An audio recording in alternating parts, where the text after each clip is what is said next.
Hi guys. Tonight we step back in time to the harsh, cold world of the medieval peasants who faced winters so bitter that survival was never a guarantee. We'll discover how these resilient people crafted shelters from the resources at their disposal, learning not just how they kept warm, but how their creativity and resourcefulness shaped the way they lived in a world so vastly different from ours. You probably won't survive this, no. Seriously. Their winters were brutal, but by the end of this, you'll have a deeper appreciation for the warmth of your own bed. So, before you get comfortable, take a moment to like the video and subscribe, but only if you genuinely enjoy what I do here. Where are you listening from? And what time is it there, late enough for a historical bedtime story, perhaps? Now, dim the lights, and let's step into the past. You stand at the edge of a frost-covered field. The ground beneath your feet is hard and unforgiving, as if nature herself is reminding you of the cold that has begun to settle over the land. Snowflakes drift lazily from the sky, a stark contrast to the wild winds that whip through the trees, cutting through the landscape like icy blades. It's the beginning of winter, and the peasants around you are already preparing for the long, grueling months ahead. As much as you might want to retreat into the warmth of a modern home, you know that you're in the middle of a world where survival is never guaranteed. The cold is relentless, and for the peasants of the medieval world, the struggle to endure the harshest winters was a fight that began long before the first snowflake fell. You watch as the villagers hustle, gathering firewood, repairing their homes, and fortifying what little they have against the coming freeze. Their efforts seem frantic, but also precise, born out of necessity and centuries of tradition. You can see it in their movements, the way they gather stones and timber, the careful placement of each piece of thatch on the roof, the way they pause for a moment to listen to the wind, assessing its strength. In a few days, the frost will settle into the bones of everything around you, and every breath will become a visible sign of your existence. This is survival, medieval style. For the peasants, winter is not just a season, it is a trial of endurance. The homes they inhabit, humble as they may seem, are the very things that will determine whether they live or die. They must rely on these structures not only for shelter, but for warmth, protection, and a semblance of comfort in an unforgiving world. You're about to enter their world, where every decision has life or death consequences. Welcome to the coldest of winters, where the art of shelter building takes on a new meaning. It's a tough existence. You probably won't survive this, but you will learn something valuable about how these resourceful peasants managed to live through it. The techniques they developed, refined over generations, are more than just survival tactics. They're reflections of the very human spirit that refuses to be crushed under the weight of winter's harshness. So, as you stand here in the snow, surrounded by the buzz of activity, take a deep breath and look around. Everything you see, the houses, the tools, the people, has been carefully crafted with the singular goal of surviving the winter. Before you get too comfortable, take a moment to like the video and subscribe, but only if you genuinely enjoy what I do here. Where are you listening from? What time is it in your corner of the world? It's late here, and I imagine the quiet is settling in around you, just as it will soon settle in around the peasants. Now, dim the lights, and let's get started on this journey through time. The first step in this winter survival story begins with the preparation, the act of turning nature's harshness into something manageable. As the peasants scatter in search of materials, it's hard to imagine that something so cold and unforgiving can provide the very resources that will keep them alive. The preparations begin before the first snow falls. It's not enough to simply rely on the warmth of a fire and the comfort of a thick blanket. No, in this world, a true shelter is a fortress against the cold, a structure built with careful planning, unwavering hands, and the bounty of nature itself. You're here now, in the heart of a small village, surrounded by the hurried movements of peasants. They know winter will arrive soon, and once it does, it will be unforgiving. This, of course, is just one of the reasons they've already started laying the foundation for their survival. Each action they take is born from a deep understanding of the land and the season, knowledge passed down through generations. One of the first things you notice is the simplicity of the structures. The peasant homes, known as cottages or huts, are far from grand, but they're crafted with a deep respect for their surroundings. What looks like a haphazard assortment of logs and straw is, in fact, a highly efficient shelter designed to trap warmth and keep out the harshest elements of the season. These homes are built using resources that are readily available, and the process is a cooperative effort. Everyone in the village contributes in some way, whether by gathering materials, constructing, or providing their expertise. The most important material, without question, is wood. The forests around the village are both a blessing and a challenge. The peasants know every tree, every branch that can be used for building. You watch as they chop down small trees, carefully selecting which to fell, ensuring that the forest will continue to thrive while providing them with the materials they need. The trunks are cut into manageable lengths and hauled back to the village, where they'll be used to form the framework of the home. These logs are often laid out horizontally, stacked in a crisscross fashion, creating the basic skeleton of the house. Between the logs, the peasants fill in gaps with mud, moss, or clay, sealing off any cracks that would allow the winter air to seep through. Historians still argue whether mud or clay was the preferred choice for these walls in different regions. But what's clear is that the peasants knew how to make the most of what they had. Mud, while simple, is a powerful insulator. The Earth's natural ability to store warmth is essential in keeping the inside of the shelter as comfortable as possible during the cold nights. Over time, the walls would harden, becoming impenetrable to the icy wind. Some houses, particularly in areas with a steady supply of clay, would have walls made entirely of this material, which helped maintain an even temperature, whether it was freezing outside or not. The roof, however, is perhaps the most vital part of the peasant home. With winter snow accumulating quickly, the roof needed to be steeply pitched, so that the weight of the snow wouldn't cause it to collapse. Yet, it wasn't simply about the angle of the roof. The materials used were just as important. Thatched roofs, made from reeds, straw, or even heather, were a common feature. These roofs, though relatively easy to construct, required great care.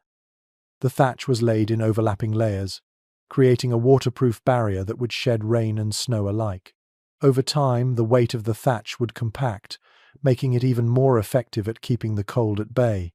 In many villages, the roof was the first line of defense against the brutal winter, and its construction was a skill passed down from elder to apprentice, from generation to generation. But there's more to these shelters than just the materials. The placement of the home within the landscape is another aspect that ensures the peasant's survival. You might think that a house is just a house, but here, everything is deliberate. The orientation of the building where it faces was a key consideration in maximizing exposure to sunlight during the day.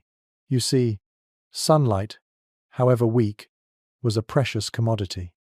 Peasants would position their homes to ensure they received whatever daylight there was, allowing them to warm the interior slightly during the brief daylight hours. In many cases, the homes were also built on slightly raised ground, to avoid the dampness that would inevitably settle in the lowlands during winter. This simple yet effective tactic kept the homes dry, preventing the cold from creeping in through the ground. Inside the homes, the shelter's real secret to survival is revealed. The central hearth, sometimes little more than a fire pit in the middle of the floor, is where the majority of warmth is generated. It's not a fireplace like you might imagine, but rather an open flame, a fire that provides light and heat to everyone who gathers around it. The heat from the hearth permeates the home, warming the stone and clay walls, and to a degree, the air. There's something deeply comforting about the crackle of a fire, the smell of burning wood, the warmth it spreads throughout the room. For peasants, this hearth was the lifeblood of their winter survival, a constant presence throughout the cold months. But here's the catch. This fire is shared by everyone in the house. Whether it's a small family or an extended group living under the same roof, The fire must be carefully managed to ensure it doesn't burn out. The ashes must be regularly cleaned, and fresh firewood must be constantly brought in. During particularly cold nights, the fire may need to be stoked every few hours to keep the heat from fading away. You can hear the peasants, now, as they work together chopping, carrying, stacking, constantly replenishing the fire that will keep them from freezing. It's a communal effort that strengthens the ties between families, a shared responsibility that reminds everyone of their reliance on one another. Historians still debate how the communal aspect of firewood collection evolved in various parts of medieval Europe. Some argue that in certain villages, firewood was considered a common good, while in others, it was the responsibility of the head of the household to ensure there was enough fuel for the winter.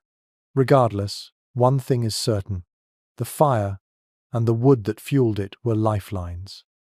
As the snow begins to fall in greater quantities, you watch as the peasant families continue their preparations, knowing that soon they will retreat into their homes for the winter, relying on these small but vital shelters to keep them safe from the cold.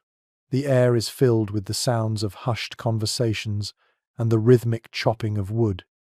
They've done this before, many times over. Each year, they face the same bitter cold, the same long, dark nights. Yet, there's something deeply reassuring about the knowledge that these homes, built by hand and forged by necessity, will stand firm against the harshest elements. The peasants know this well. They've lived through many winters, and they'll live through many more. And so, with each log stacked, each piece of straw added to the thatch, they come a little closer to the protection they need. The bitter wind may howl outside, and the snow may pile up in thick drifts, but within these homes, the peasant families will find warmth. They'll gather around the hearth, pull their thick woolen blankets close, and wait for the winter to pass. You too are beginning to feel the weight of the cold as it settles around you, but you know that for now, the shelter you've stepped into is enough. You take a deep breath, letting the warmth of the fire and the knowledge of survival surround you. The peasant homes of the medieval world, though often humble, were designed with survival in mind. It's not hard to imagine how, when the first frosts of winter touched the earth, those within these modest structures would spring into action. You've seen it yourself, how the villagers quickly move to gather the necessary materials. They know that the cold will soon settle in, and their homes must be ready to protect them from its brutal touch. But just as essential as the logs, straw, and mud is the way these materials are selected and gathered, a process that reveals the deep relationship between the peasants and the natural world. When you step into the forest with the peasants, you notice the careful way they scan the trees. The felling of timber is done with intent. It's not just about cutting down what's in the way. The peasants select certain trees that are known for their resilience, those that will provide sturdy beams for the framework of their shelters. They often choose young trees or those that are already weakened, ensuring that the forest remains intact for future generations. It's a delicate balance of survival and stewardship, one that's been perfected over hundreds of years. What's particularly fascinating about this process is that it was not just about gathering wood. The peasants also harvested smaller materials, moss, branches, and even stones. These humble resources would go on to form the walls, insulation, and flooring of their homes. You might not realize it, but the stones and rocks that are gathered don't just serve as a foundation, they help with keeping the home dry by allowing moisture to escape. This simple yet brilliant technique ensures that the home doesn't become a damp, freezing shelter when the frost sets in. One particularly curious aspect of shelter building is the use of moss. In many regions, moss was harvested from the forest floor to provide an insulating layer between the wooden framework of the house. It's easy to overlook, but moss, with its natural ability to trap moisture and air, provided an additional barrier against the cold. The peasants would layer it between the logs, further reducing the wind's ability to sneak through the cracks. It's a surprising use of nature's elements, and it speaks to the ingenuity of these people who, by necessity, turned the forest into their greatest ally. Now, If you take a closer look at the walls of these homes, you'll see the mud and clay at work. While many think of medieval houses as crude, little more than shelters thrown together hastily, the reality is much more complex. You'll notice that the peasants were meticulous when it came to filling in the gaps between logs. The mud used to seal the walls was mixed with straw, which not only helped bind the mixture together but also added an element of flexibility. This mud would dry hard, but the straw would give it just enough give to avoid cracking. The peasants were, in essence, creating a living structure, one that would expand and contract with the changing seasons. There's still an ongoing discussion among historians about whether the use of straw in the mud mix was consistent across medieval Europe. Some argue that in northern regions, where the winters were harsher, more straw would have been used for insulation.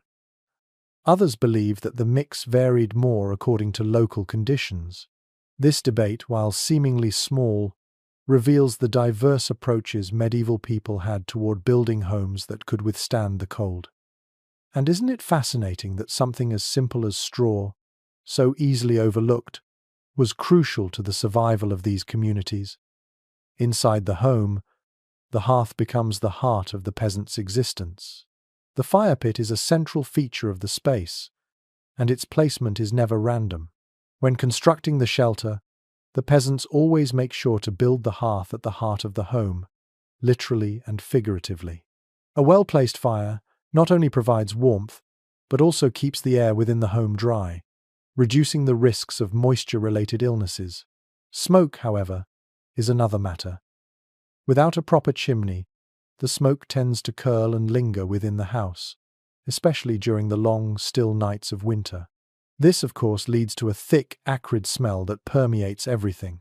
Over time, the interior of the house would be infused with the scent of burning wood, a smell that became almost comforting to those who lived through the cold nights. It's a smell you would come to associate with warmth, with survival. Scholars have long debated whether the constant presence of smoke inside the house was a serious health risk. Some argue that the long exposure to wood smoke could have contributed to respiratory problems, while others maintain that the warm, dry air helped protect against the dampness of winter, which could have led to worse ailments. There's still no clear consensus on this, but what is certain is that the fire was central to both the warmth and the community aspect of the home. The fire brought people together, providing a place to cook, eat, talk, and sleep in relative warmth. It was the lifeblood of the winter months. One unexpected benefit of living in such tight quarters, surrounded by warmth and smoke, was the sense of closeness it fostered. In many ways, this shared experience gathering around the fire, sharing the warmth, enduring the cold together created a strong sense of community. Peasants were not isolated in their homes. They were part of a larger network of families, working in unison to survive the harsh months. The communal aspect of winter survival was more than just a practical necessity, it was also a social one.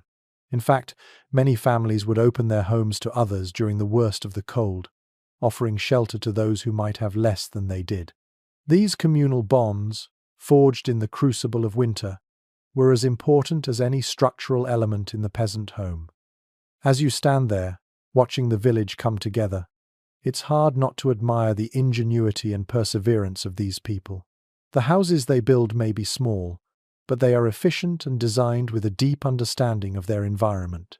Every piece of wood, every layer of mud, every carefully selected stone has been chosen not just for its practical use, but for its role in ensuring survival. There is an artistry to it all, one that's not often appreciated when we think about the medieval world, but one that is no less important than the grand cathedrals and castles we tend to focus on in history. And as the snow continues to fall, you can't help but feel a sense of respect for these peasants, who, despite having so little, built homes that could withstand the harshest winters. Their resourcefulness, their communal spirit, and their deep connection to the land are what kept them going, year after year. They didn't just survive the cold, they thrived in it. The next time you find yourself curled up in warmth, surrounded by the comforts of modern life, you'll perhaps remember the medieval peasants and the homes they built. Because in a world that can seem so cold and impersonal, there's something deeply comforting about the knowledge that survival, true survival, was, and always has been, built on the foundation of community, ingenuity, and the simple elements that nature provides. It's easy to forget how much effort it took just to survive through the winter months. Modern heating systems, insulation, and cozy indoor spaces have made us soft, but you, standing here in the middle of this medieval village, begin to understand just how harsh and unforgiving the cold could be for the peasants. You feel the biting wind cut across your skin, and for a moment, you shiver. This is no modern winter with a warm house to return to. This is the real deal. These people built their homes and their lives around one singular truth. Winter would come, and they had to be ready to face it. There's a quiet determination in the way the peasants work. Every piece of wood they cut, every stone they set in place, is a small victory. They understand that even the smallest gap in the wall or the slightest crack in the roof could let the cold in and make the difference between life and death. Every detail is important, down to the way the thatch is carefully placed on the roof, layer by layer, ensuring that it forms a barrier so thick and secure that not even the harshest snowstorm can penetrate it. It's a painstaking process, but one that has been perfected over generations. The thatch itself is made from materials that might seem unremarkable to us today, reeds, straw, or even rushes, but to the peasants, these were treasures from the land, carefully harvested for their insulating properties. When stacked in a certain way, they could trap air and prevent heat from escaping, creating a surprising amount of warmth for such a simple structure. The roofs are built with a gentle slope, designed to let the snow slide off as it accumulates. But the real genius is in the way the layers of thatch interlock, creating a tightly woven surface that doesn't just keep out the snow, but also protects against the wind. The materials are carefully chosen and layered to create a waterproof membrane. But that's not enough. The peasants also use animal fat, often from pigs, to coat the roof, giving it an added layer of water resistance. It's a practice that might seem strange to us today, but when you consider how quickly the weather can turn against you, it makes perfect sense. One of the most interesting tidbits about this technique is that many peasants didn't just use animal fat for waterproofing the roof, they'd also use it to seal the walls, a clever way of ensuring the cold didn't find its way into the home. It's not just about the roof, of course. The walls of these homes, made of timber, stone, and mud, are just as important in the fight against winter's chill. The key here is the insulation properties of these materials. The mud, for instance, has an incredible ability to retain warmth. When it's mixed with straw and applied to the walls, it forms a thick, insulating barrier that keeps the cold at bay. As the temperature drops outside, the warmth from the fire inside the house slowly permeates the walls, keeping the interior of the home a few precious degrees warmer. This isn't just about comfort, it's about survival. A well-insulated home is the difference between freezing to death and making it through the winter alive. And then there's the floor. The ground itself, of course, is cold. And as much as the peasants work to keep the walls and roof insulated, they also take steps to keep the cold from creeping up from beneath them. The floor, like the walls, is often made of a combination of stone and clay, creating a solid surface that doesn't absorb moisture. The peasants will sometimes cover the floor with rushes or straw, which adds a layer of warmth and comfort. It's a simple technique, but effective in preventing the cold from seeping up through the ground and into the home. In some cases, where the winters were particularly harsh, they even used animal skins to cover the floors, creating a warmer surface to walk on during the long months of winter. Historians still debate whether the choice of flooring materials varied greatly across different regions. Some scholars suggest that in colder, northern areas, peasants might have used thicker layers of straw or even animal hides to provide additional insulation.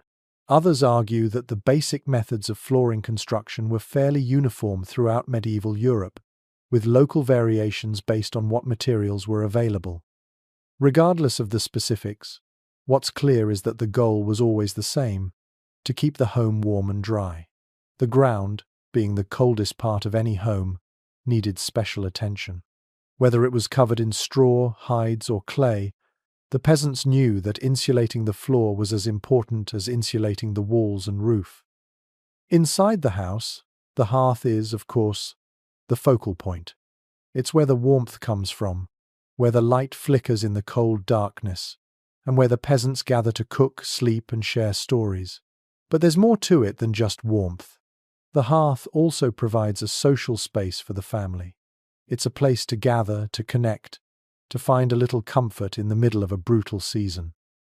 Around the hearth, the family can cook their meals, warm their clothes, and even sleep during the coldest nights. The heat radiates outwards, and while it doesn't completely warm the entire house, it creates pockets of warmth that can be life-saving. It's not a perfect system by any means, but for the peasants, it's the best they could manage.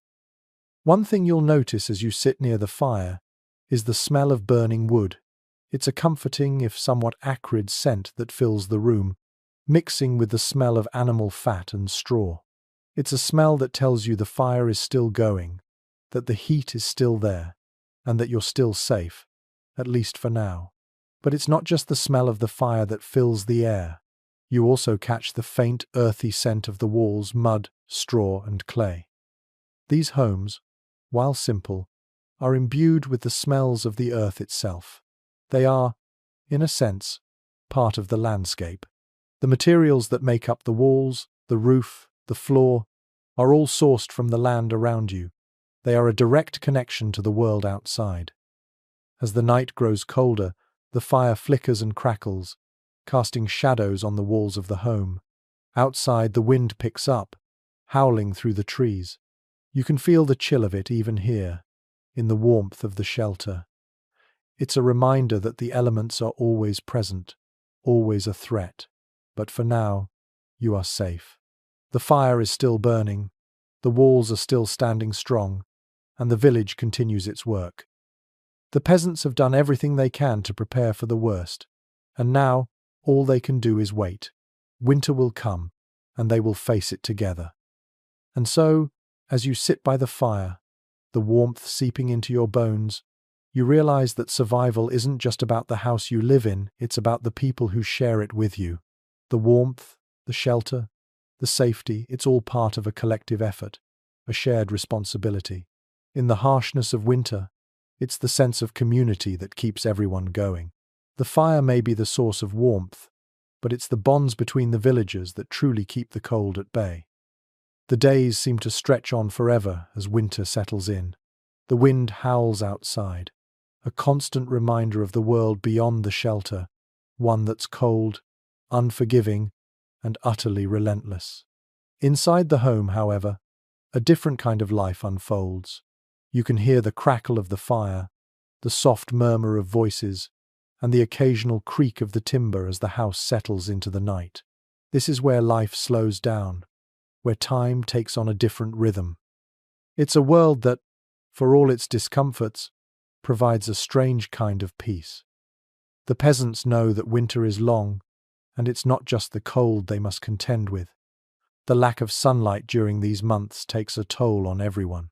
They've seen it before, the slow drag of winter, the long nights that seem to stretch on without end. The hearth remains the center of it all, keeping the space warm and providing a place for the family to gather. But it's also where the routine of life shifts. People eat, talk, work, and sleep around the fire, rarely straying far from its warmth. For some, the hearth is a sanctuary, offering a brief escape from the biting cold that awaits just beyond the door. As the days grow shorter and the nights colder, you begin to notice just how much more labor-intensive life becomes. Keeping the fire burning takes work. Firewood must be constantly chopped and brought in. The ashes must be cleared regularly to ensure the fire doesn't die out. And then there's the matter of food.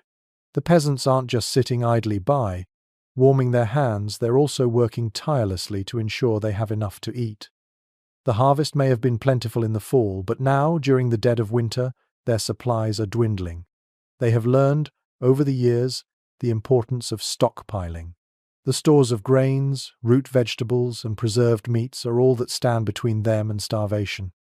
One of the most striking aspects of medieval winter life is the way the peasants use every available resource to its fullest. There is no waste.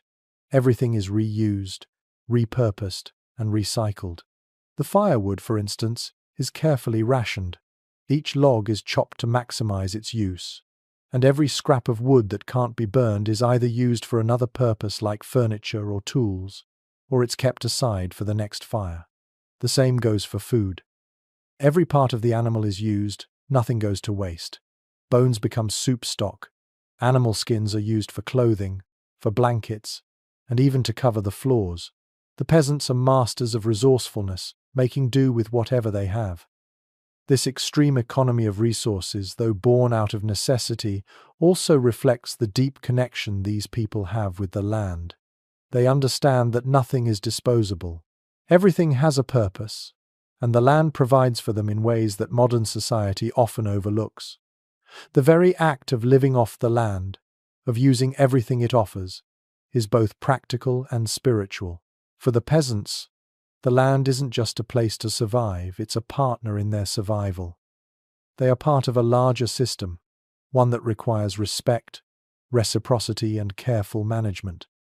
You've likely noticed, too, that while the hearth provides much-needed warmth, it also offers the most comfort during the long winter nights. It's not just the warmth of the fire that draws the peasants to its glow, it's the sense of community it fosters. The fire is a place where everyone comes together, where stories are shared, and where the world outside can momentarily be forgotten. In the flickering shadows, the peasants can laugh, cry, and reflect.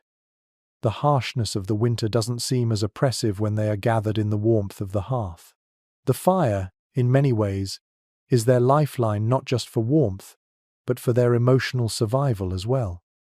Interestingly, this communal gathering around the hearth is not just a social custom. Historians continue to explore the psychological importance of such gatherings. Some suggest that the act of coming together around a shared fire helped to foster a sense of safety and belonging, which was vital in a world where the threat of hunger, disease, and death was ever present. The communal aspect of the fire, in fact, might have been one of the key factors in helping medieval peasants to endure the psychological stress of winter. Without these shared moments of connection, the isolation and fear of the cold could easily have been overwhelming. But while the hearth may provide warmth for the body and the soul, the outside world is a much harsher place. The wind continues to howl, and the snow piles higher with each passing day. The peasants know that the real challenge of winter is not just staying warm, it's staying alive. The cold doesn't just creep into your bones, it creeps into the very fabric of your life. The longer the cold lingers, the more difficult it becomes to maintain any semblance of normalcy. The simple act of gathering firewood becomes a struggle. The task of keeping the hearth burning becomes increasingly taxing, and the burden of managing limited resources weighs heavily on everyone. Yet, despite all of this, the peasants persevere. The work doesn't stop just because winter has arrived. You'll see peasants in the field even on the coldest days, cutting more wood, hunting game, or tending to the animals. Some of the bravest may even venture to market, making sure their supplies are topped off, though these trips are fraught with danger. The roads are slick with ice, the risk of frostbite looms over every step, and the cold air bites at their skin with every breath they take. But they press on, knowing that survival requires a constant effort. Their lives are defined by this relentless drive, this continual push to stay ahead of the cold. There is no time to rest for long, no time to grow complacent. A quirky little fact you might not have expected. During these long, frozen months, it's not uncommon for peasants to build makeshift shelters in the woods or fields, temporary structures that serve as refuges from the biting cold when firewood or food runs low. These shelters might be nothing more than a few branches and a blanket of snow, but in a pinch, they can provide enough protection to keep someone alive for a short time. It's a harsh existence, but it's one that speaks to the ingenuity and resilience of the people. This world, as you observe it, is nothing like the warmth and ease of modern living, but in its own way, it is beautiful. The way the peasants have adapted to the cold, the way they use every scrap of the land to survive, and the way they come together in the face of adversity, it's a testament to human resilience. As the winter winds howl outside and the fire crackles within, you realize that survival is not just about building walls and roofs. It's about building community, about finding warmth not just from the fire, but from each other. The frost is unrelenting as you sit by the fire, the crackling warmth of the hearth drawing you deeper into the atmosphere of this medieval winter. The outside world is a desolate landscape, swallowed up by snowdrifts and howling winds. Yet here, inside this humble home, there is a quiet kind of life that continues to unfold despite the cold. In the flickering light, you begin to notice the small details, the worn wooden beams that have supported this home for years, the carefully placed stones that form the foundation, and the simple furnishings that provide comfort, however meager, to the family within. You realize just how much these homes are built around the notion of constant adaptation. There's nothing stagnant about them. Each year, the peasants make improvements, sometimes out of necessity, sometimes out of ingenuity. The survival instinct, it seems, is as much about adaptation as it is about endurance. Every season they learn something new about how to survive the cold. The roofs are repaired, the walls patched, the wood replaced. Nothing is ever truly finished, because the challenge of winter is never over. One aspect of these homes that you'll notice as you gaze around the room is how the space is divided. Despite the cold and the cramped quarters, the peasants have learned to maximize every inch of space. The home is not just a shelter from the elements. It's a multi-purpose area where food is prepared, clothes are mended, and even animals are kept to conserve warmth. The central hearth provides the warmth needed for cooking and for heating water, but it also serves as a communal space where family members, neighbors, and even visiting travelers gather for warmth, companionship, and shared stories. It's an open, shared space, but one that is also defined by necessity. Each individual has their own small area within the home. You'll find places where children sleep, nestled in the corner near the hearth, under thick woolen blankets. Adults sleep in similarly close quarters, often sharing beds to conserve heat. The entire family might sleep in a pile of blankets, all huddled together for warmth. There's no privacy, no personal space in the way we understand it today, but the closeness of the people within these walls is a kind of comfort in itself. The warmth of human connection keeps the cold at bay in more ways than one. Food, too, becomes a shared responsibility. Meals are simple and often meager stew made from whatever vegetables and meats are available, bread, and whatever else they can gather. Peasants are skilled at making do with what little they have.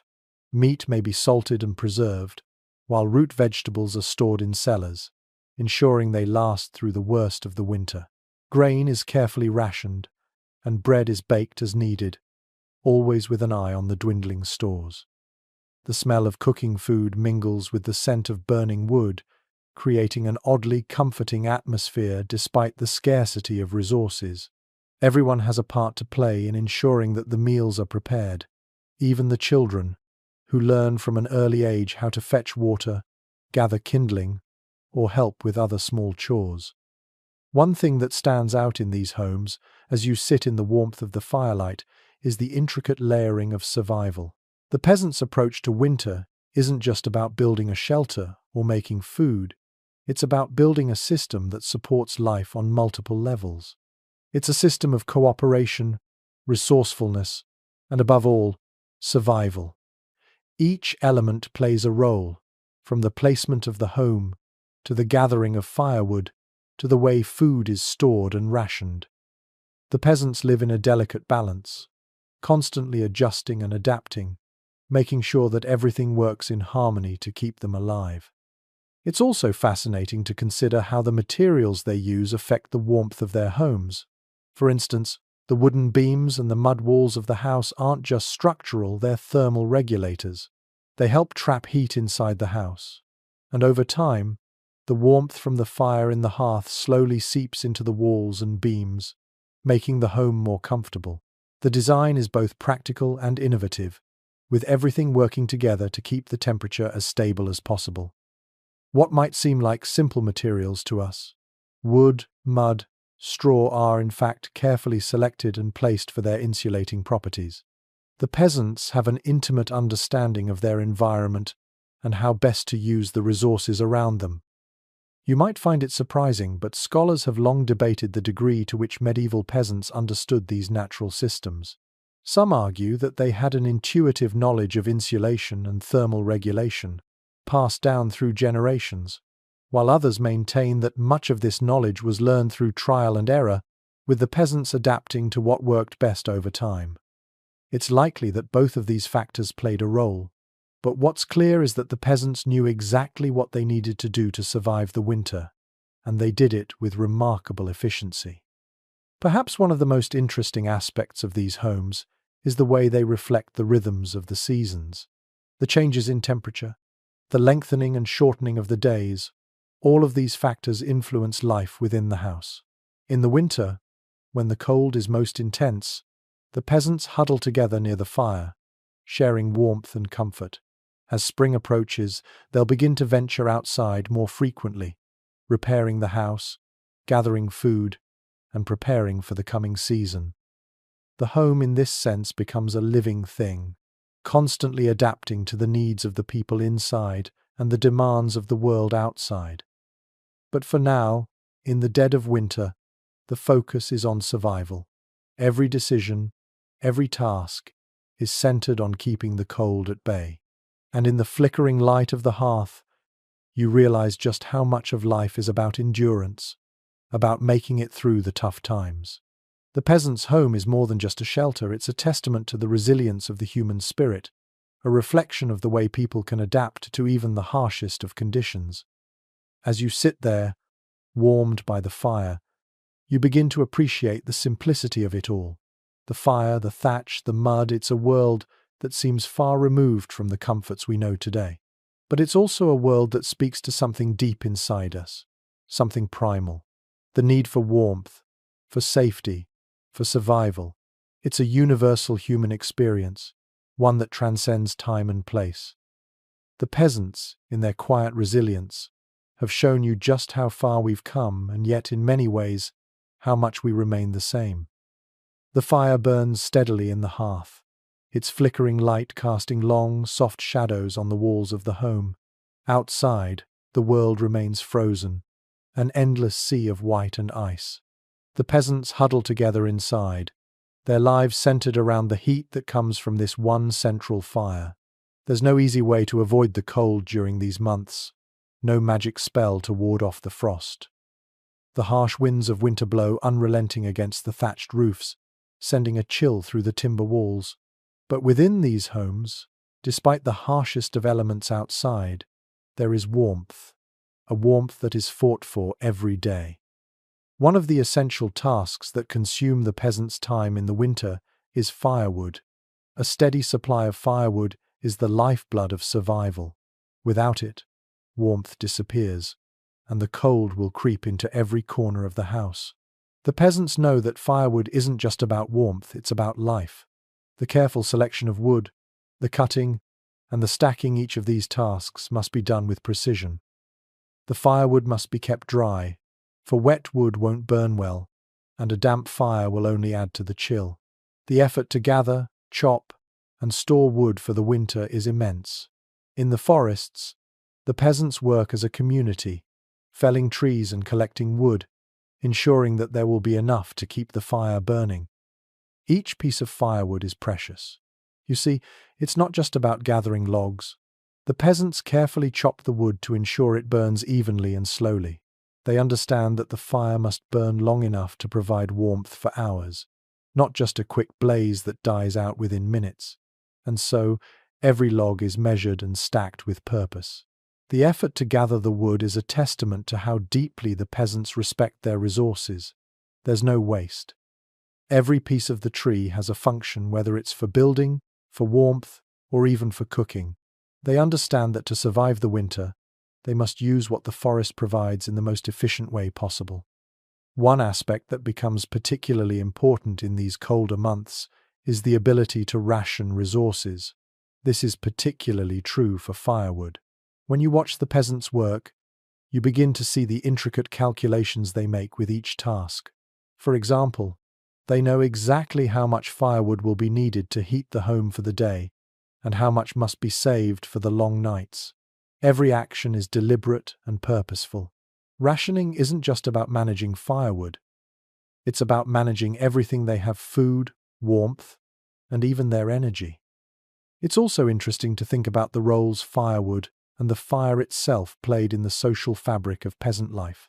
The hearth, of course, was the center of the home, but it also played a larger role in the community. In many villages, the fire wasn't just a private matter, it was communal. Families would sometimes share firewood and hearth space, especially during particularly harsh winters. This practice of communal living allowed families to pool their resources, ensuring that no one was left without heat or food. The hearth was a place not only for warmth but for social interaction, for passing the time during the long, dark nights. It was a shared experience, and as the fire flickered, so too did the bonds between families strengthen. Interestingly, the fire's role went beyond just warmth and light. It also had an almost mystical quality in the lives of medieval peasants. The hearth was more than just a functional feature of the home, it was a symbol of life itself. In many cultures, the hearth was considered a sacred space, a place of protection. The fire, after all, was one of the few elements that could fight back against the relentless cold. It was also a source of food, providing heat for cooking and preserving meat. In fact, historians still debate whether the hearth was regarded as a spiritual center of the home. Some argue that the warmth of the hearth was seen as a metaphor for the life force of the family, while others claim that the hearth was simply a practical necessity, without any deeper symbolic meaning. Regardless of the interpretation, the importance of the hearth cannot be overstated. Beyond the hearth, another source of warmth was the clothing worn by the peasants. Clothing, too, was a matter of survival. You might notice the thick woolen garments that wrap the peasants' bodies: cloaks, tunics, and stockings made from the fleece of sheep, carefully spun into yarn and woven into fabric. These clothes, while simple, were incredibly effective at trapping heat.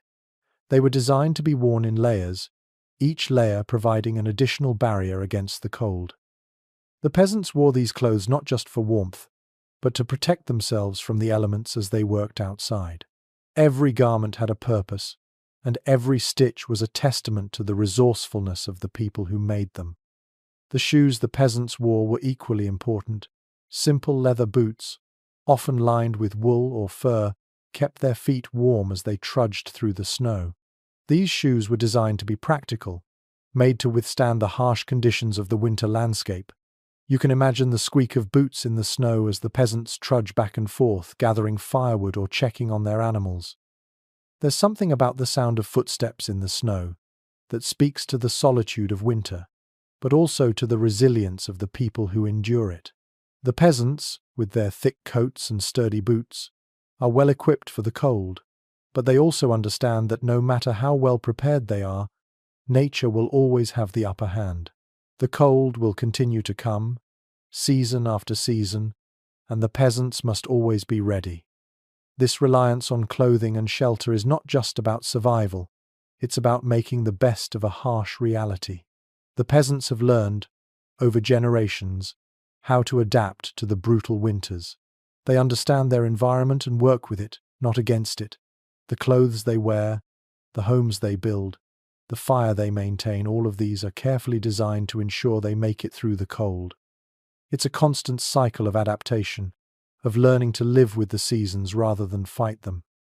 And through it all, the fire continues to burn, providing warmth, light, and life.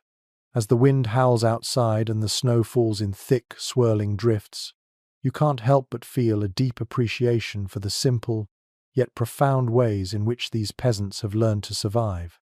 It's not just about building walls or chopping wood, it's about community, resourcefulness, and an unbreakable spirit. Even in the deepest, darkest days of winter, there is warmth to be found in the bonds between people and the homes they've built. In the end, it's not the structure that keeps them alive, but the strength of their connections and the constant effort to stay one step ahead of the cold.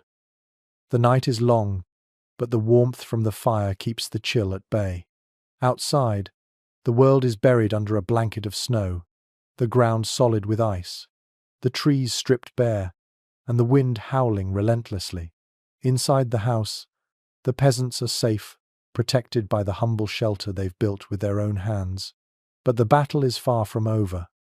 The cold isn't just a passing inconvenience. It's a presence that must be reckoned with, an invisible force that tests their endurance with each passing day.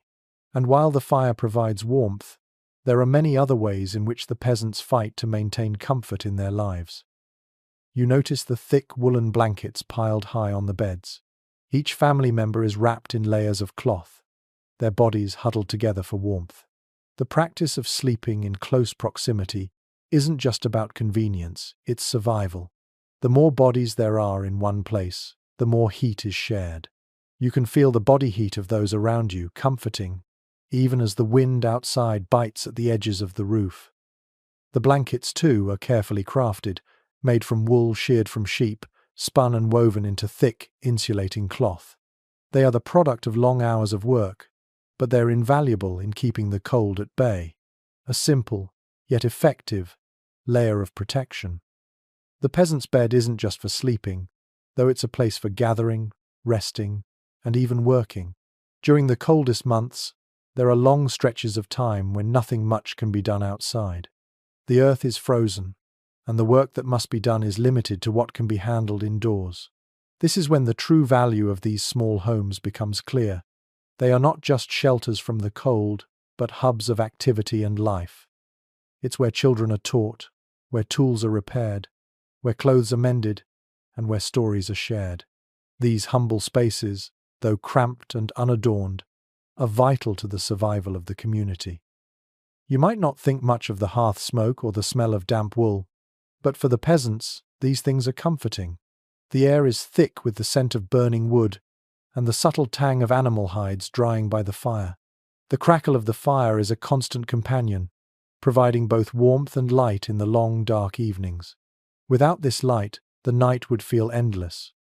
The fire also provides a measure of safety. There's comfort in knowing that the hearth will keep the house warm, and that it serves as a barrier between the freezing cold outside and the warmth within. The fire also symbolizes something deeper. It's a symbol of life. As long as the fire burns, so too does the hope of survival. But it isn't just the fire that keeps the home habitable during the winter months.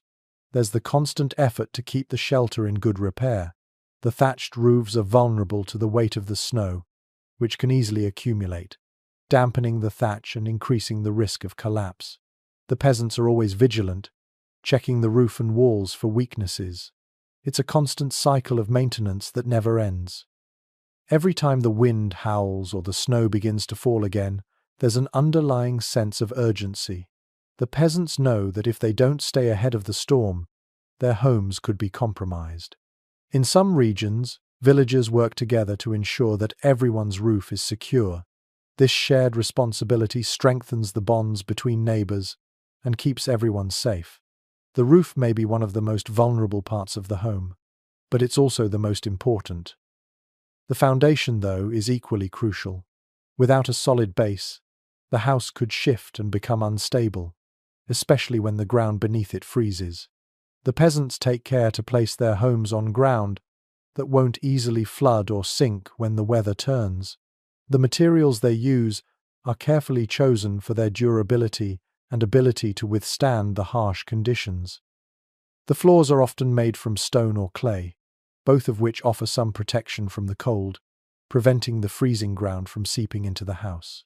You can feel the coolness of the earth beneath your feet as you walk around the home, but the stone or clay acts as a shield, keeping the warmth inside the house. This is yet another way in which the peasants have adapted to their environment by making sure the shelter isn't just a barrier against the wind, but also a sturdy platform that can stand the test of winter's fury.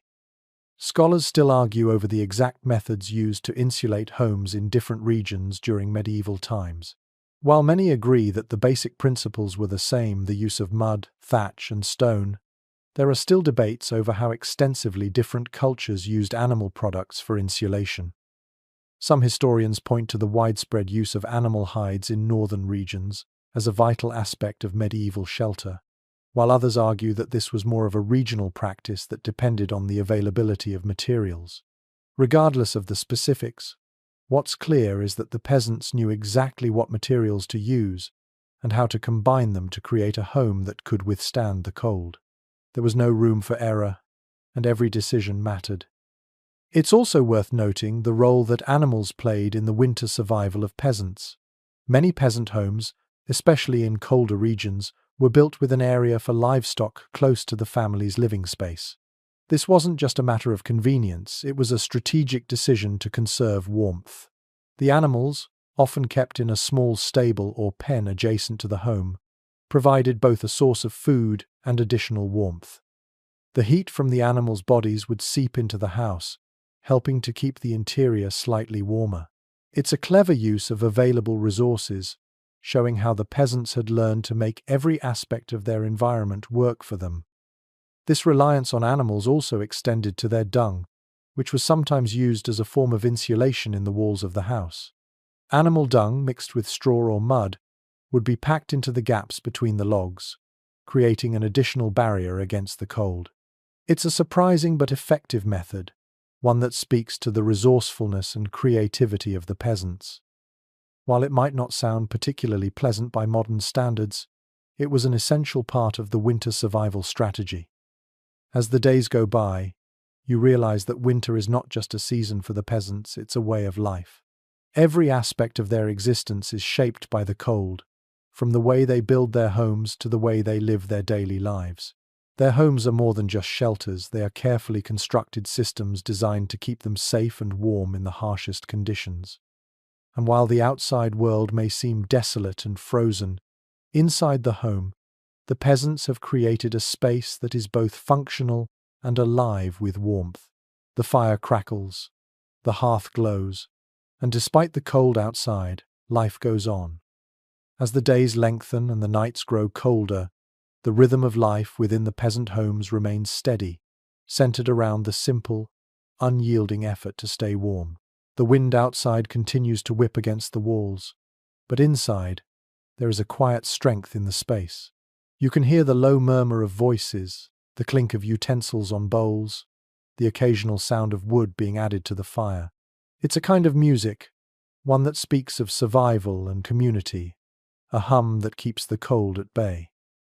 Life within these homes is shaped by the necessity of managing limited resources.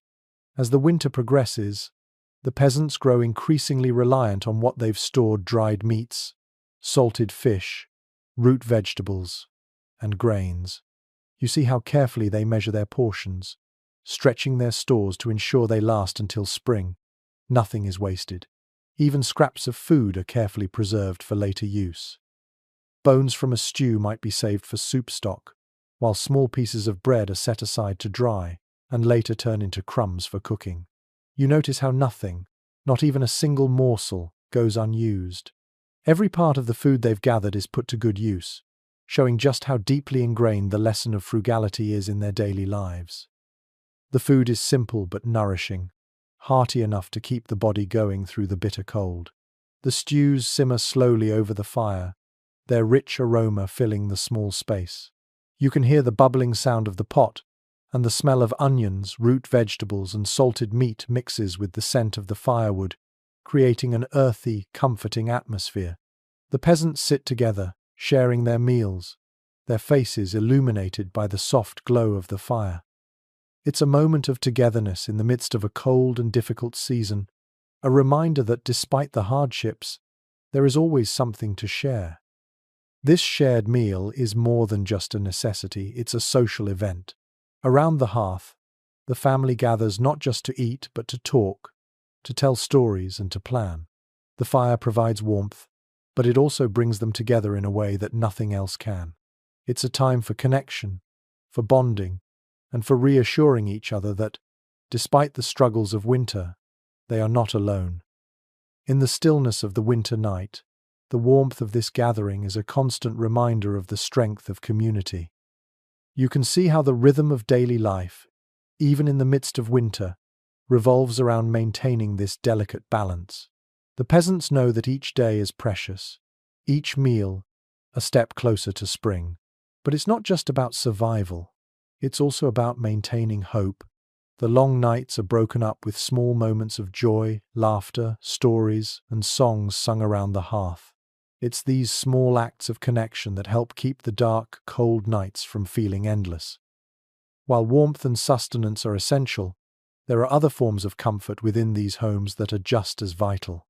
You notice the small things, the carefully woven baskets holding dried herbs and flowers, the hand-carved wooden spoons, the simple clay pots used for cooking. These objects, while practical, also carry with them a sense of familiarity and comfort. They are part of the daily routine, part of the rhythm that keeps everything in motion. It's remarkable, really, how the simplest objects, things that might seem insignificant in other contexts, become the cornerstone of life during winter. Each piece, each gesture, plays a role in keeping the family warm, nourished, and together. In the winter months, these small, quiet comforts are what allow the peasants to endure. The blankets, the food, the warmth of the fire, these are the things that help them survive, but they also make life worth living. There's a deep understanding that, though the cold may be relentless and the nights may be long, the connections between people, family, neighbors, and the community at large are what truly sustain them.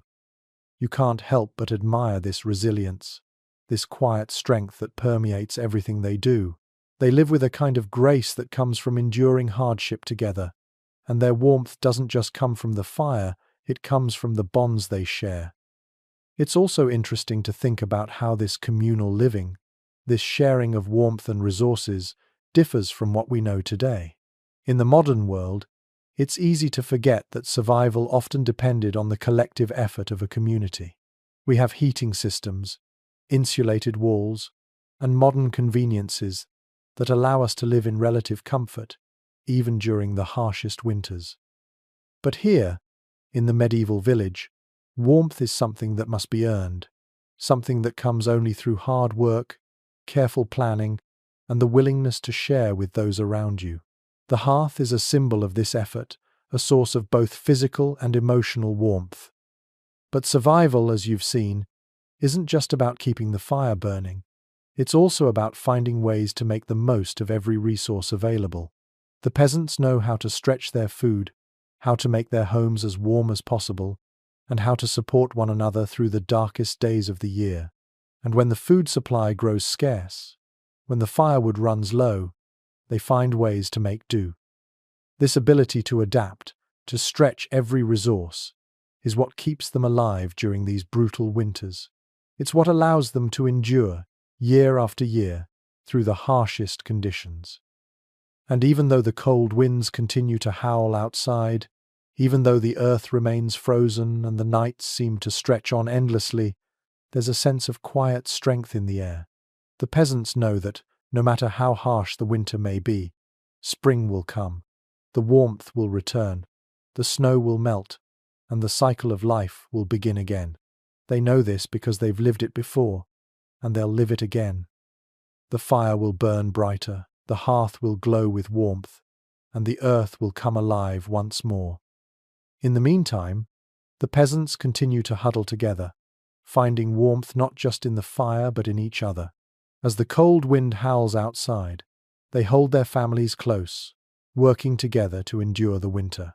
The challenges of survival are ever present, but they face them with a quiet dignity, knowing that no matter how harsh the cold may get, they are stronger when they face it together.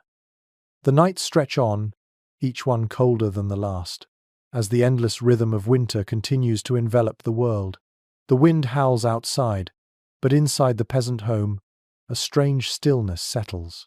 You hear the soft crackling of the fire, the gentle whisper of the wind outside, and the occasional sound of feet shifting or the shifting of blankets. The warmth from the hearth is a constant presence, its flames dancing in the fire pit, but it doesn't just provide physical warmth. It offers a sense of comfort, of familiarity, of home, a reprieve from the relentless cold that hovers just beyond the walls. As the days pass, you notice how every small detail contributes to the survival of this household. There's no room for error, no space for excess. The peasants are careful, precise, always thinking ahead. Every scrap of food is accounted for. Every piece of firewood has a purpose. You've seen how the family works together to maintain the fire, to prepare their meals, to take turns keeping the hearth fed with wood. It's not just about physical survival, it's about living in harmony with the resources they have, doing their best to balance their needs with the realities of the season. You can't help but wonder how these people manage to endure the harshness of the winter year after year. It's not just the homes they've built, the food they've stored, or the fire they maintain. It's something more, their deep understanding of how to live with the seasons, how to adapt, how to take what the land offers and make the most of it. The medieval peasants have developed a finely tuned relationship with their environment, a relationship built on observation, patience, and resilience. Take, for example, the way they store food. You've seen the root cellars, dug deep into the frozen earth, their cool interiors preserving vegetables, fruits, and grains for the long winter months. These cellars are simple but effective, the dirt and stone providing insulation, protecting the food from the frost outside. Inside these cellars, you can almost hear the quiet hum of life continuing, even as the world outside has grown still and frozen. The peasants know that their survival depends on having enough food to make it through the winter. They carefully store what they've harvested in the fall, ensuring that they won't run out of supplies before the spring thaw. In some ways, these cellars are like small vaults of hope. Each jar of preserves, each bag of grain, each root vegetable is a promise that they can survive until the earth wakes up again. The peasants also know that the heart of their survival isn't just about physical things, it's about community.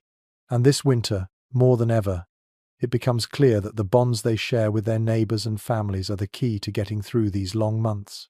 In times of scarcity, the village works together. Firewood, food, and other necessities are shared, especially when the winter proves harder than usual. The importance of this cooperation cannot be overstated. A family may have more food than they need, but the firewood may be running low, and so they share with others. It's a cycle of give and take that ensures the survival of the entire community.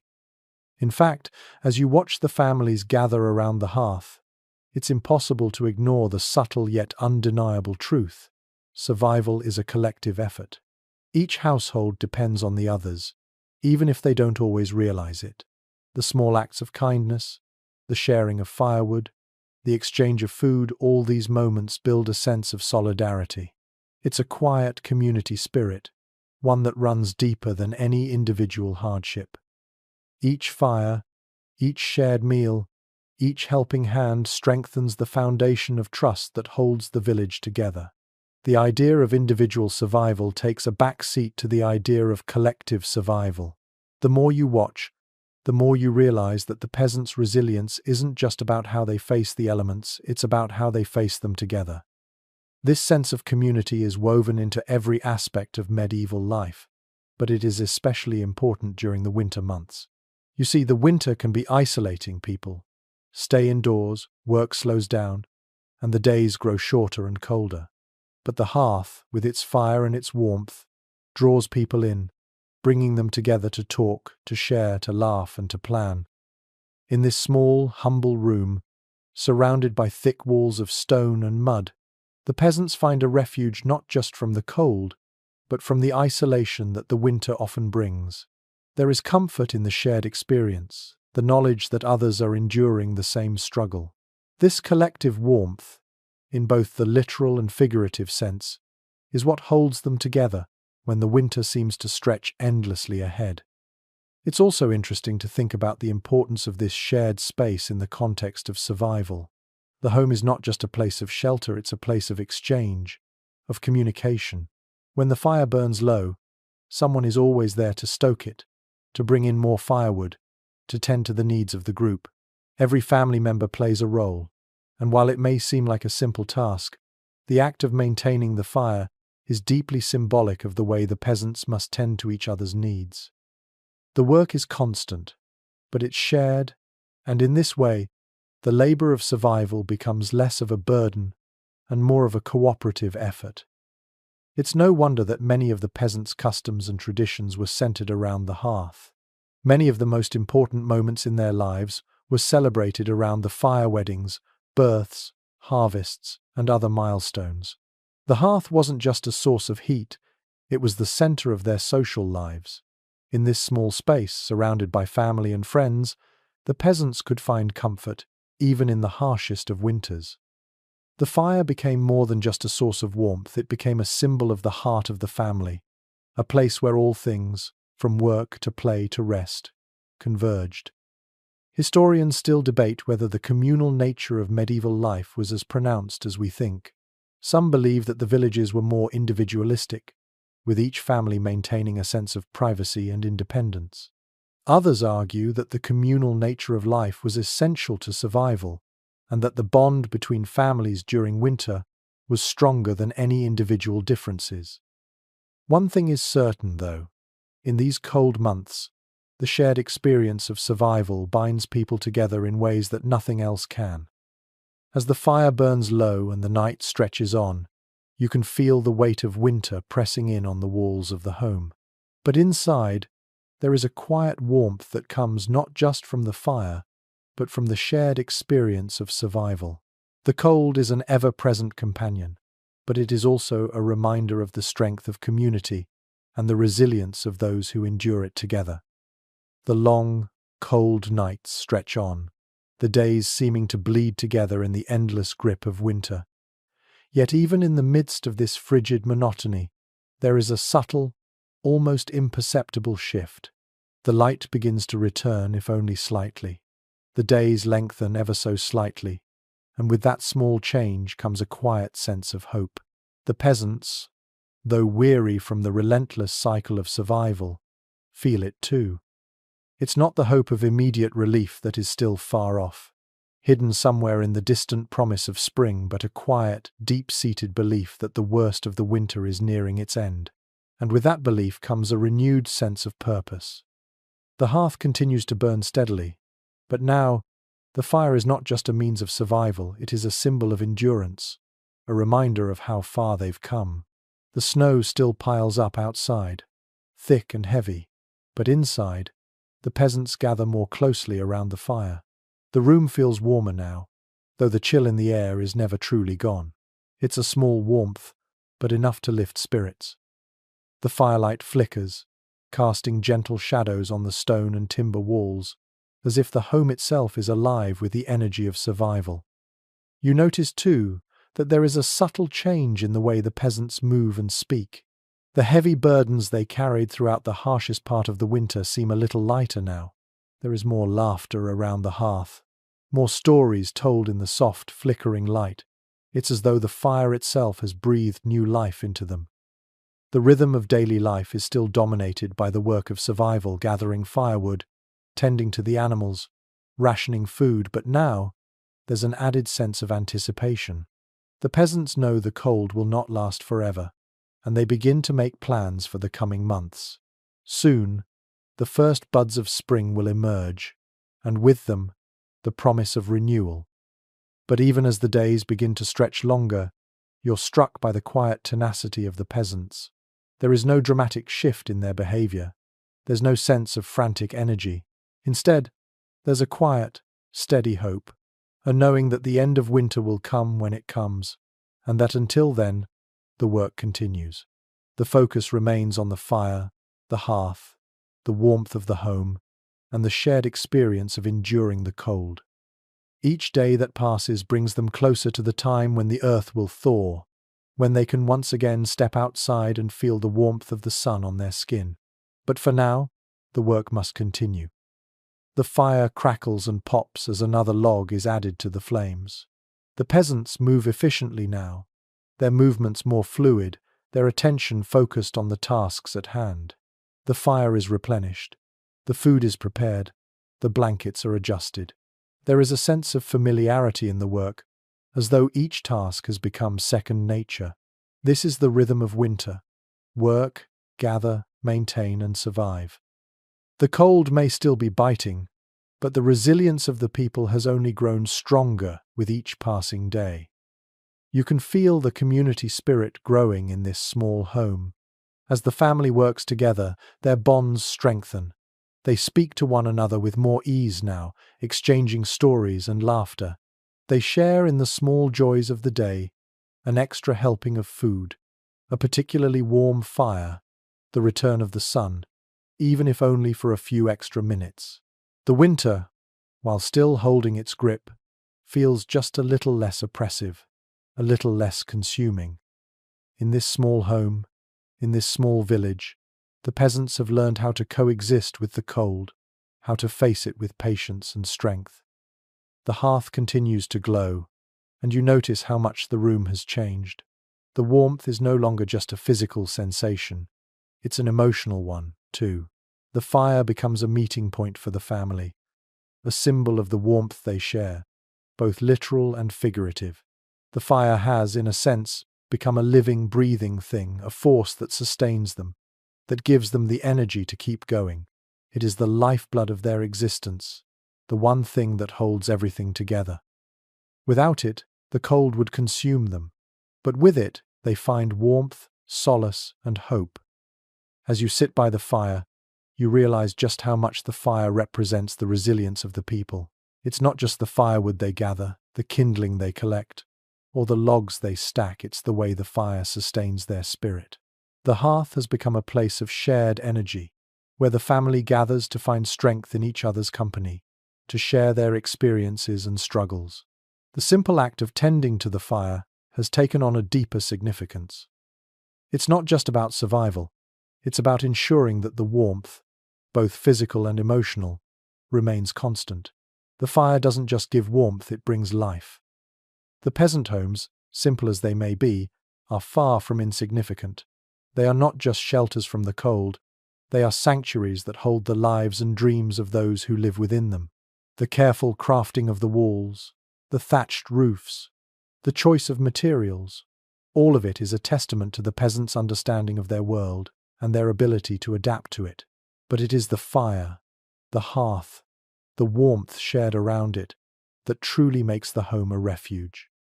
The seasons may shift, and the winds of winter may slowly give way to the promise of spring, but for now, the hearth remains the heart of the home. The fire continues to burn, steady and warm, a constant companion in the ever-changing dance with the cold. The peasants, too, continue to endure, holding on to the belief that winter will pass, and that life will return to the earth once again.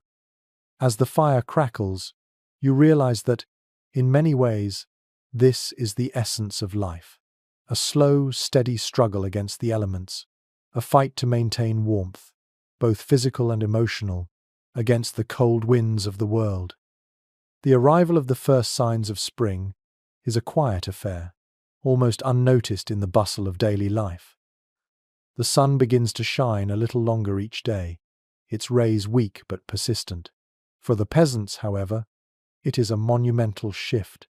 After months of cold, of hardship, of endless days spent holed up inside, the promise of spring brings a surge of energy that can almost be felt in the air. The fire still burns steadily in the hearth, but now it seems less of a necessity and more of a comforting habit, something to keep the lingering chill at bay as the seasons slowly begin to change. The family, once huddled closely around the fire for warmth, now starts to stretch their legs a bit, moving about the house with renewed purpose. The work doesn't stop, there are still animals to care for, food to prepare, and repairs to make, but there's an underlying lightness to their movements, an awareness that the worst of the winter is finally over. The world outside is still cold, but the ground has started to soften, and the first signs of green poke through the snow. The promise of renewal is palpable. Life will begin again, slowly at first, but with a steady, unyielding march towards spring. It's remarkable how much the energy in the home changes with the first hints of warmer days. The air no longer feels quite so oppressive, and the windows, though still covered in layers of frost, begin to open more often, letting in the fresh, slightly warmer air. The peasants begin to step outside more, tending to the garden plots that were once buried under a thick blanket of snow. The snow itself, while still present in patches, begins to melt away in the sunlight, revealing the earth beneath. With the thaw comes a sense of renewal, not just in the land, but in the hearts of the people. The fear of winter's cold is slowly replaced with the hope of the new season to come. The food stores that have been carefully rationed over the long winter months are beginning to dwindle. The last of the preserved meats and dried vegetables are being eaten, and the family knows that the transition to spring will require them to find fresh food.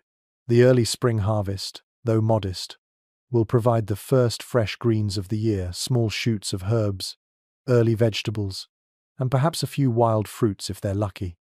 The prospect of fresh food after months of eating only preserved or dried provisions brings a palpable sense of excitement. The peasants are accustomed to the cycle of the seasons, and while winter brings its hardships, it also makes the arrival of spring all the more rewarding. You can see the way the peasants shift their focus now.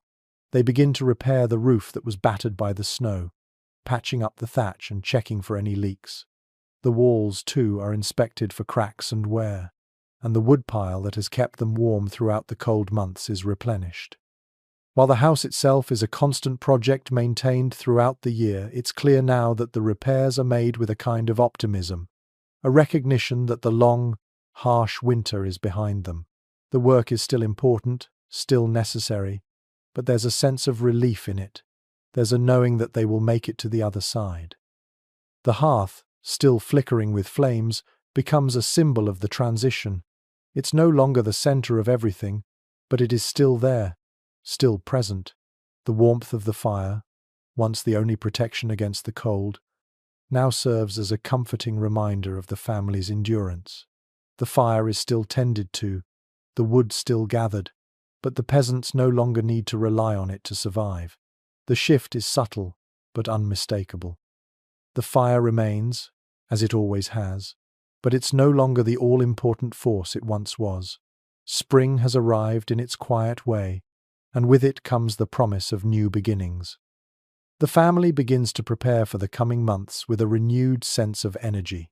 They check the livestock, ensuring they have enough feed to last until the grass begins to grow. The animals, too, seem to feel the change in the air. They become more active, moving with greater energy and eagerness as the days stretch out. The peasants know that spring is a time for new life, for planting, for working the land. There is no time to waste. The land must be tended to, the crops must be planted, and the work of preparing for the warmer months must begin. And yet, even as the seasons change, there is a lingering appreciation for the winter that has passed. The hardship, the struggle to stay warm, the constant work of maintaining the shelter and gathering food, these things have shaped the peasants' lives in profound ways. They know that without the challenge of winter, the rewards of spring would feel much less significant. There is no sense of bitterness about the cold months.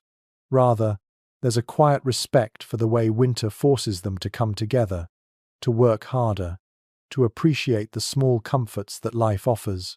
The warmth of the hearth, the food they've carefully preserved, and the strength of their community are what allowed them to survive the harsh winter.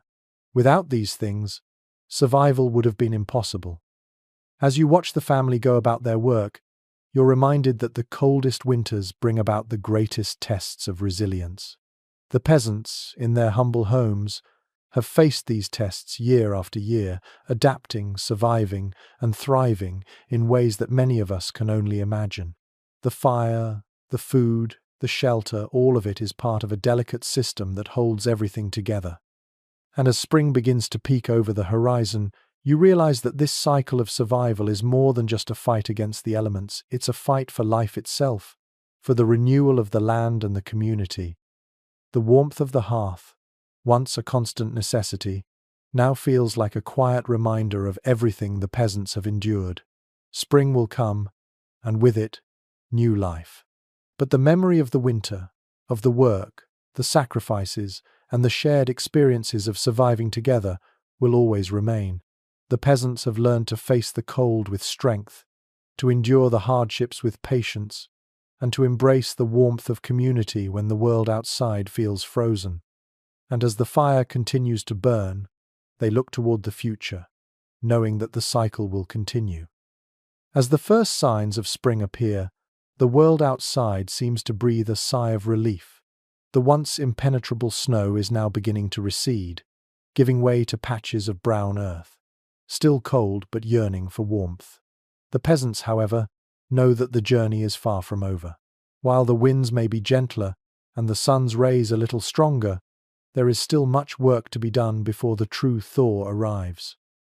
The family members, though lighter in step, remain vigilant, tending to the animals, patching roofs, and preparing the soil for planting. The pace of life picks up now faster, more purposeful, but there is a quiet awareness that spring, like everything else, requires patience.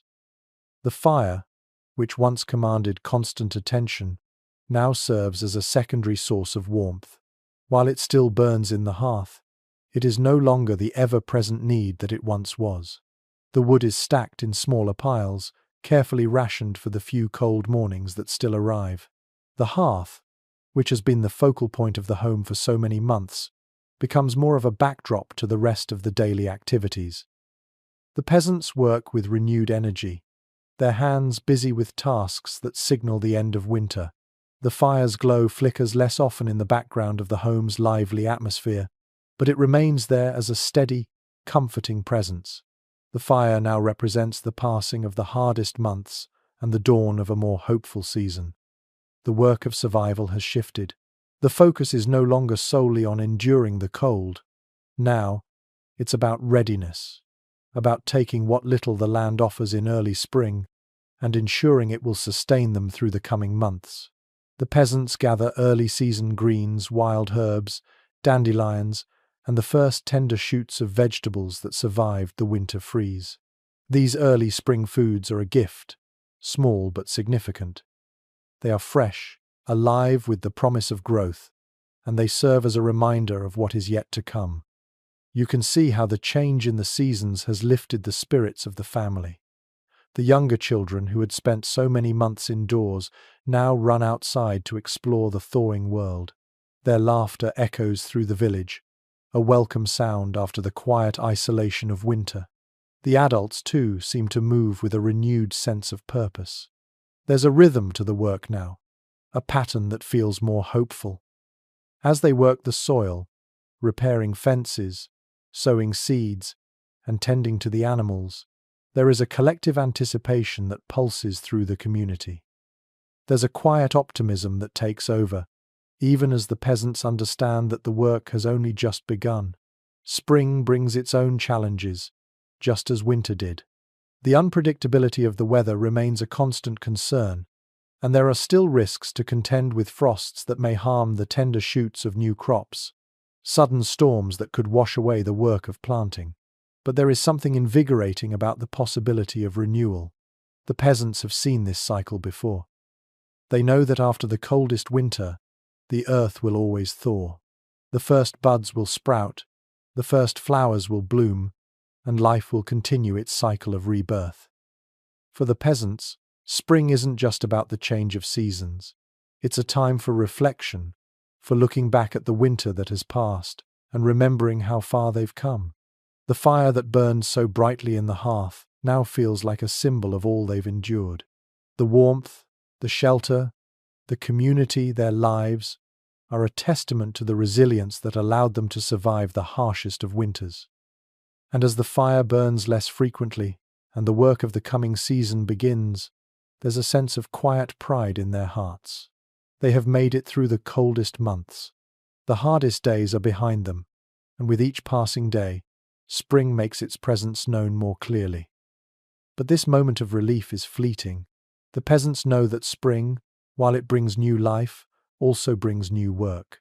The fields must be tilled, the seeds must be sown, and the animals must be cared for. As the earth softens and the days grow longer, the pace of life quickens. The work, though still demanding, is less about survival and more about thriving. For the first time in months, the peasants have the luxury of thinking beyond the immediate need for warmth and sustenance. There's time now to think about what the future will bring, the harvest that will feed them, the plants that will flourish, and the animals that will grow. You might notice, as you watch the peasants at work, how much their lives revolve around the rhythms of the earth. Every season has its own cycle, its own set of tasks. Winter is about endurance, about surviving the elements. Spring is about planting, nurturing, and watching as the world comes to life again. The peasants are attuned to these cycles, living in harmony with the seasons. They understand that survival doesn't just depend on shelter or food, it depends on a deep connection to the land and an understanding of the natural world. Historians still debate the role of agriculture in medieval peasant life. Some argue that peasants were more dependent on subsistence farming and hunting, while others contend that trade played a larger role in the survival of these communities. What is clear, however, is that the connection to the land was crucial. The peasants' lives were shaped by the earth, and the earth's cycles were as much a part of their survival as the homes they built and the fires they maintained. As the last of the snow melts away, the village seems to come alive. The simple homes, once surrounded by a vast expanse of white, now sit nestled in the warming earth, their roofs beginning to shed the last remnants of ice. The fire, which was once a constant companion, now feels like a distant memory. It is no longer a lifeline, it is merely a part of the past. The present is filled with the promise of new growth, new life, and new beginnings.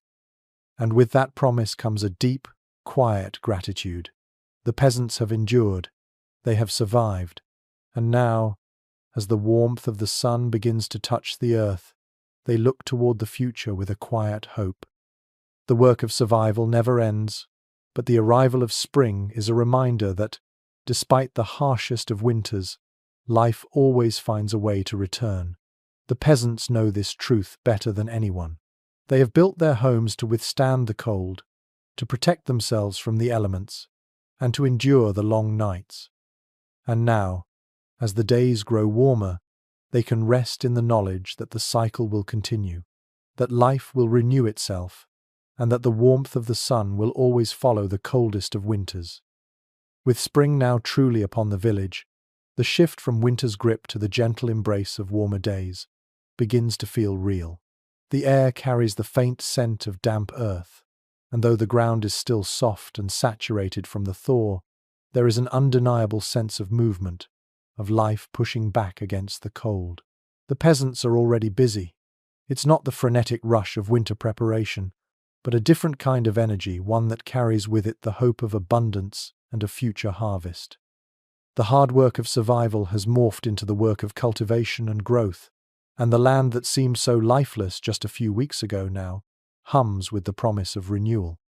You see the peasants working in the fields now, planting seeds with steady hands. The earth, still cool beneath their feet, seems to come alive under their touch. They move in rhythm with the seasons, each family tending to their plots, sowing the seeds that will one day yield the food that will carry them through the next cycle. The once dead soil, now softened and warm, is a vast contrast to the frozen ground of winter. The peasants know the risks. They've faced famine before, and though they trust in the land, they also understand that the weather can be unpredictable. A late frost could damage tender crops, or a sudden storm could wash away all their hard work. But still, they plant. Still, they hope. As you watch them, it's hard not to be struck by the quiet faith in their movements. The peasants' lives are shaped by patience. They plant now, knowing they may not see the fruits of their labor for months. They water, they weed, and they tend to the crops, but there's an underlying recognition that much of the outcome is out of their hands. The land, like the weather, is unpredictable, and yet, despite the uncertainty, they continue. The rhythm of their work is steady and unwavering, as if it were a dance that's been passed down from generation to generation, a dance that is both a struggle and a joy. It's this balance between struggle and joy that defines their lives. The work in the fields is hard, but it's also incredibly rewarding. As the peasants work, their faces softening with the satisfaction of a job well done, you can see that the connection they share with the land is not just one of survival. It's a deeper bond, one that reflects their intimate understanding of the natural world and their place within it. The earth is not something to be feared or conquered, it's something to be worked with, to be nurtured and respected. The joy of spring isn't just about the growing crops, though. It's about the return of warmth, the first burst of color as flowers bloom, and the sounds of birds returning to the trees. The village seems to hum with this quiet celebration of life's return. You hear the laughter of children who have spent so many long months indoors, now playing outside in the newly thawed earth. Their excitement is infectious as they run freely, chasing each other, exploring the growing world around them. The sound of their joy adds a lightness to the air, a contrast to the heavy silence that once hung over the village during the long winter nights. And yet, even in the midst of this hopeful change, the peasants remain grounded. They know better than anyone that the arrival of spring is not a guarantee of an easy future. There is still work to be done, more seeds to be sown, more crops to tend to, more animals to care for. The seasons, after all, are cyclical, and what is planted today must be tended tomorrow. But there is a quiet optimism now. It's not a loud, triumphant hope, but rather a soft, steady belief that spring will bring what they need. The cycles of nature are as much a part of their lives as the cycles of the fire and the food they eat. They've learned to trust these cycles, even as they know that hardship will come again. In the homes, the fire continues to burn, though its significance has changed. It's no longer the life-sustaining warmth of winter, but rather a comforting presence, one that represents the endurance and strength of the family through the harsh months. The hearth still provides heat, but it is no longer the heart of the household.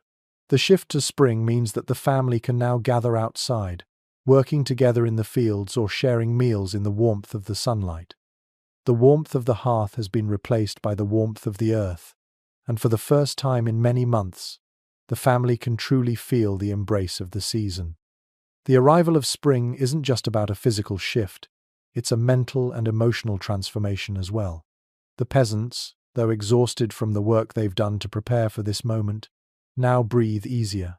The weight of the cold has lifted, and with it, a weight from their shoulders. The constant vigilance required by winter, the never-ending task of keeping the fire stoked, the food stocked, the walls secure has eased. For now, there's time to breathe, to rest, to look ahead with cautious optimism. The land has given them the gift of spring, and they will cherish it, knowing full well that the cycle will begin again. It's incredible to think about how much these people have endured to reach this moment. The long, cold winter months seemed endless, each day a struggle to stay warm, to stay fed, to stay alive. But now, with the light of spring pouring over the fields, you realize that the true strength of the peasants was never in their homes or their tools. It was in their ability to endure, to continue in the face of hardship, to adapt to the changing seasons and find a way to survive. It's their resilience, both physical and emotional, that has carried them through. You can almost see the shift in the village as the warmth of spring begins to touch the earth. The homes, once isolated and insulated from the cold, now open up to the land. The doors are opened wide. The smoke from the fire rises in the soft breeze, and the scent of freshly ploughed earth fills the air. The peasants work together, side by side, moving from house to field to barn with purpose. There is no rush, no panic. There is only steady, consistent work. And that, in the end, is what has always sustained them. A quiet, unyielding determination to see the work through to the end. Historians often point to the resilience of medieval peasants as one of the defining characteristics of their lives. There were few luxuries, no easy answers, no guarantee that the next season would bring abundance. And yet, time and time again, the peasants endured. They built homes that could withstand the harshest winters. They planted crops and cared for animals. And through it all, they remained steadfast in their belief that the cycle of the seasons would continue, bringing life with each passing year. Now, as spring takes hold, you can see it in their eyes, the quiet satisfaction of knowing they've made it through the hardest part, and the unspoken understanding that, while the work will continue, they are ready for whatever the next season brings. The village is alive with the unmistakable hum of spring. Birds have returned to the trees, their songs a delicate melody woven into the fabric of the day. The earth, once hardened and frozen, has softened, releasing the scent of fresh growth into the air. Flowers, small, delicate, and vibrant, begin to push through the soil, their petals opening to greet the first real warmth of the Sunday. It's a time of transformation, and everywhere you look, there are signs of life returning. The peasants, though tired from the work they've already put in, have begun to relax into the rhythm of spring. The pressure of winter's bite, of constantly guarding against the cold, has lifted, and for the first time in months, there is space to breathe, to take in the gentle warmth that now fills the air. The fire in the hearth still burns, but it is no longer the central force it once was. Instead, it's become a quiet companion, a reminder of the months that have passed. There is a sense of balance returning to the home, just as the land outside slowly returns to life. In the fields, the peasants work together, moving with purpose. The soil, once frozen and inaccessible, now yields to the steady hands of those who know it best. There's a harmony in their movements, a fluid rhythm that speaks of years spent working the land. The early crops are planted: potatoes, onions, carrots, and peas, and though the growth is slow, it's steady. Each seed that is placed in the soil is a promise for the future, a quiet act of faith in the seasons. They know the risks: frost may still strike, storms may wash away their work, but there is no hesitation. The land, after all, has always returned, and so the peasants, undeterred, keep planting, keep tending. You can see the children too, out in the fields, learning the ways of the land from their elders. They have spent much of the winter inside, bundled up near the fire, but now they move freely in the warmth of the sun, helping with small tasks. They pick up bundles of sticks, gather stones, and even help water the crops. Their faces, once pale and drawn from the long winter, are now flushed with the life that spring brings. The smiles they wear are full of the joy of freedom, of returning to the earth, of returning to the rhythm of the seasons. It's striking how much the seasons shape these people's lives. The peasants are not merely surviving, they are part of a vast cycle that has been turning long before them and will continue long after. The work of survival is never ending, but the work is tied to something deeper. It's tied to the very pulse of the earth, the rise and fall of the sun, the warmth that slowly returns each year, bringing new life. The peasants know that the earth doesn't owe them anything. They know that survival requires patience, attention, and respect, and so they work, not as masters of the land, but as humble partners in its ongoing cycle. While the work of spring is heavy, there's a certain lightness in the air now. The peasants, once focused solely on staying warm, now shift their attention to growth. The fields that were once bare and desolate are now teeming with the potential for harvest. It's a beautiful, slow process, one that requires careful tending but promises abundance. The labor is still difficult, but it is a labor of hope, a labor of renewal. As the season progresses, the days grow longer, and the warmth of the sun lingers a little longer each evening. The fire, once essential for survival, now serves as a comforting ritual. The hearth still crackles with warmth, but the temperature in the room is no longer dictated by the fire alone. It's the earth now, the sun, the life that pulses beneath the soil, that shapes the atmosphere. And though there's still work to be done, the peasants can take a moment to sit, to rest, to listen to the sounds of the village coming alive. There's a quiet, almost imperceptible shift that happens now. The urgency of winter is gone, replaced by the steady, patient work of spring. The peasants understand that the cycle of seasons is a delicate thing. They know that spring doesn't guarantee summer, and summer doesn't guarantee fall, but they have faith in the land and in the work they do. They've been through enough winters to know that, after the coldest months, warmth will return. There's an almost sacred rhythm to it. They don't rush through spring. They understand that spring has its own pace, its own time, and that the earth must be allowed to find its own way. You can feel the presence of this rhythm in the village now.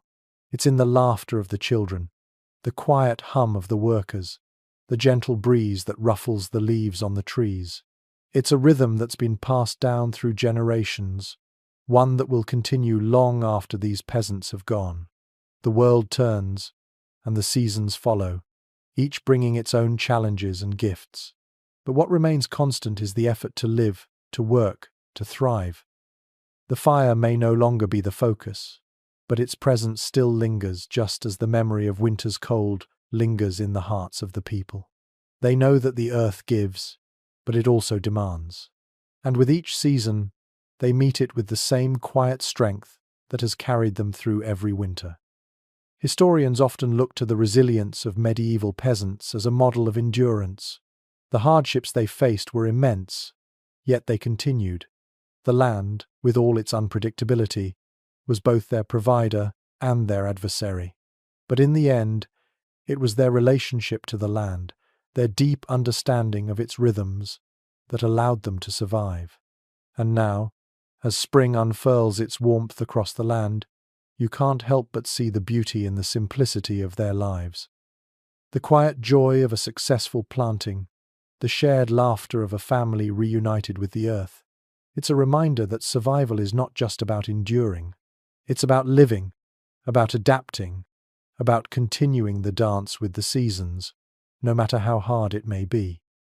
As the sun sets behind the hills, casting a soft, golden glow over the village, the fire still burns in the hearth.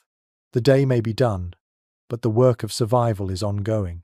The peasants rest for now, but tomorrow they will wake and return to the fields, to the animals, to the rhythm of life that is both gentle and demanding. And so, the cycle continues steady, unyielding, and alive. As the days grow even longer, the world outside seems to settle into a predictable rhythm. The land, once desolate and cold, now buzzes with life. The first flowers have bloomed, and the trees are beginning to bud, their branches full of promise. The peasants, who once huddled together by the fire to stay warm through long nights, now find themselves outdoors more often than not. There is work to be done, of course. The earth must be tended to, the animals cared for, and the homes repaired before the heat of summer fully arrives. But with each passing day, the heaviness of winter seems further away. The weight of survival, though ever present, is lightened by the knowledge that they are moving toward a time of plenty.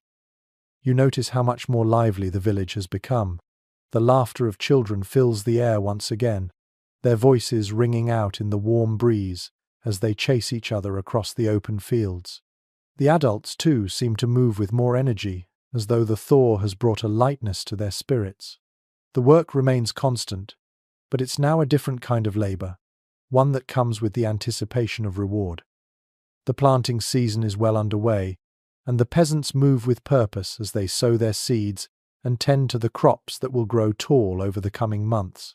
The fire, though still used at night, now serves more as a symbol of what has passed, rather than a necessity for survival.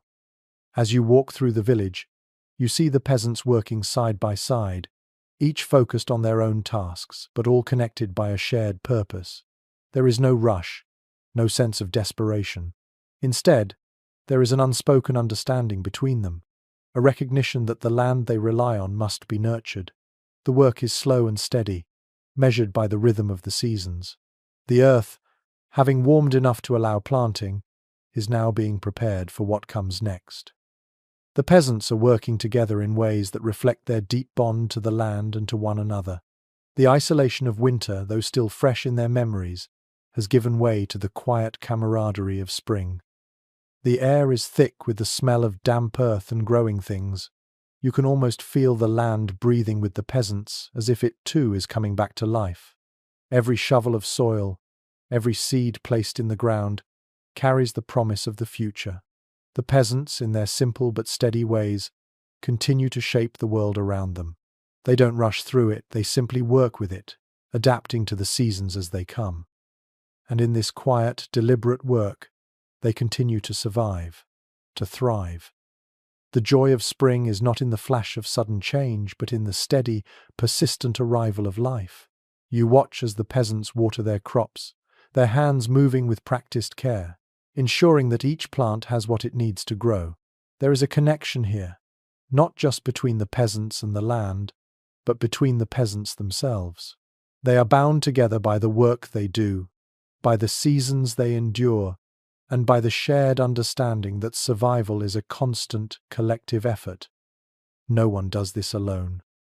As you stand among them, watching the crops begin to take root, you're struck by how much the peasants have learned to live with the land. They have adapted to its rhythms, to its cycles of growth and dormancy, and in doing so, they have learned to find peace in the knowledge that the land will provide, as long as they tend to it with care. Their homes, simple as they are expressions of this deep connection to the land, crafted from wood and mud, built with a knowledge of what will last through the seasons, just as their farming practices are guided by what has worked for generations.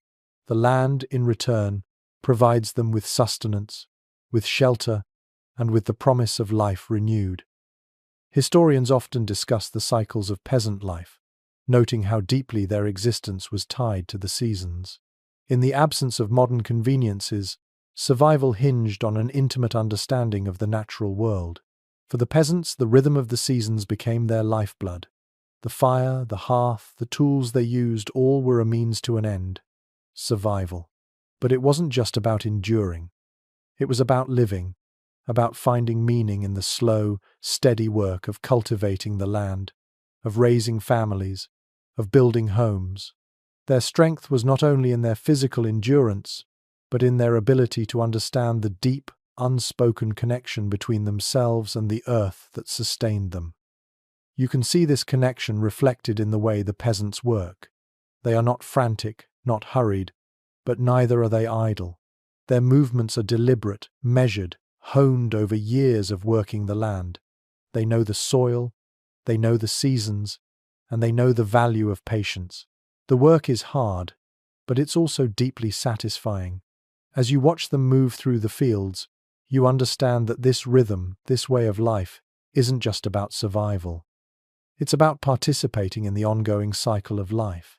It's a cycle they've been a part of for generations, and one that will continue long after they are gone. The change from winter to spring, from survival to thriving, is not a sudden shift. It's a gradual process, a slow unfolding that mirrors the land itself.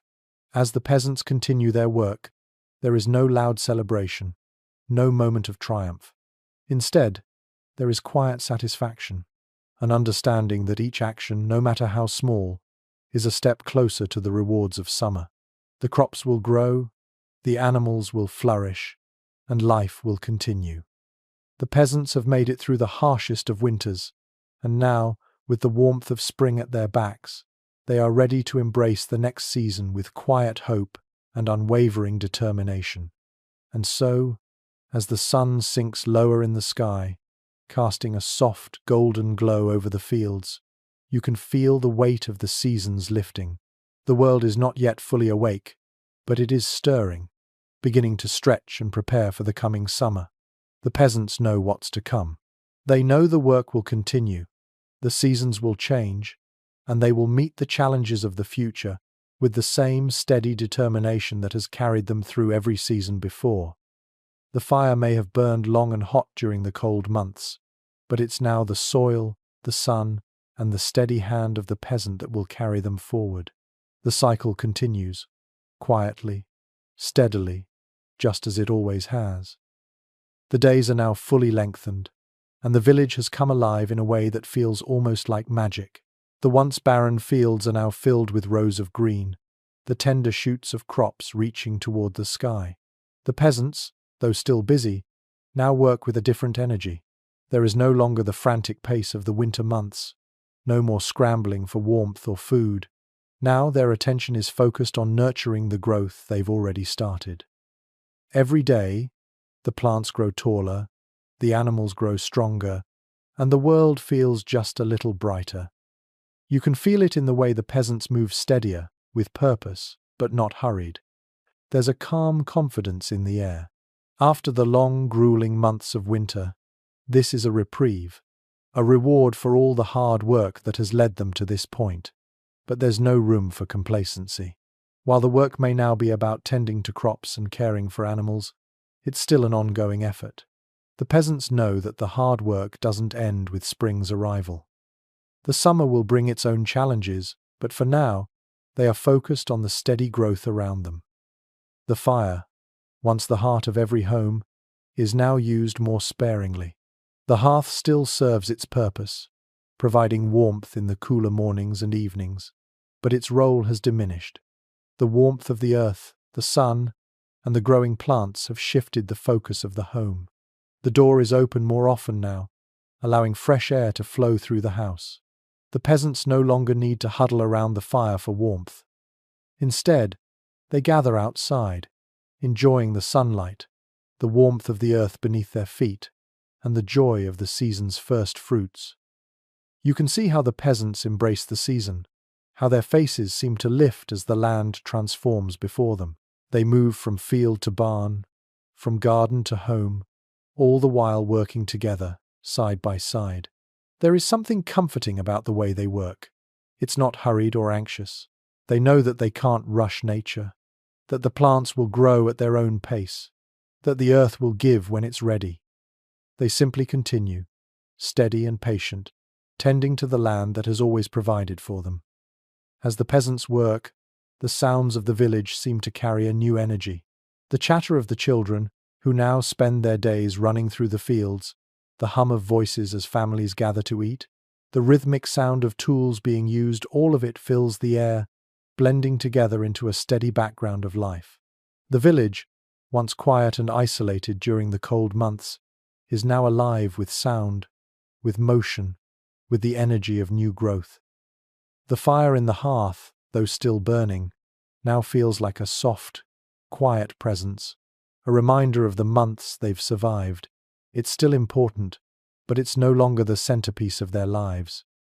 Historians often look at the change in rhythm from winter to spring and consider it a time of renewal, a time when the village shifts from survival to flourishing.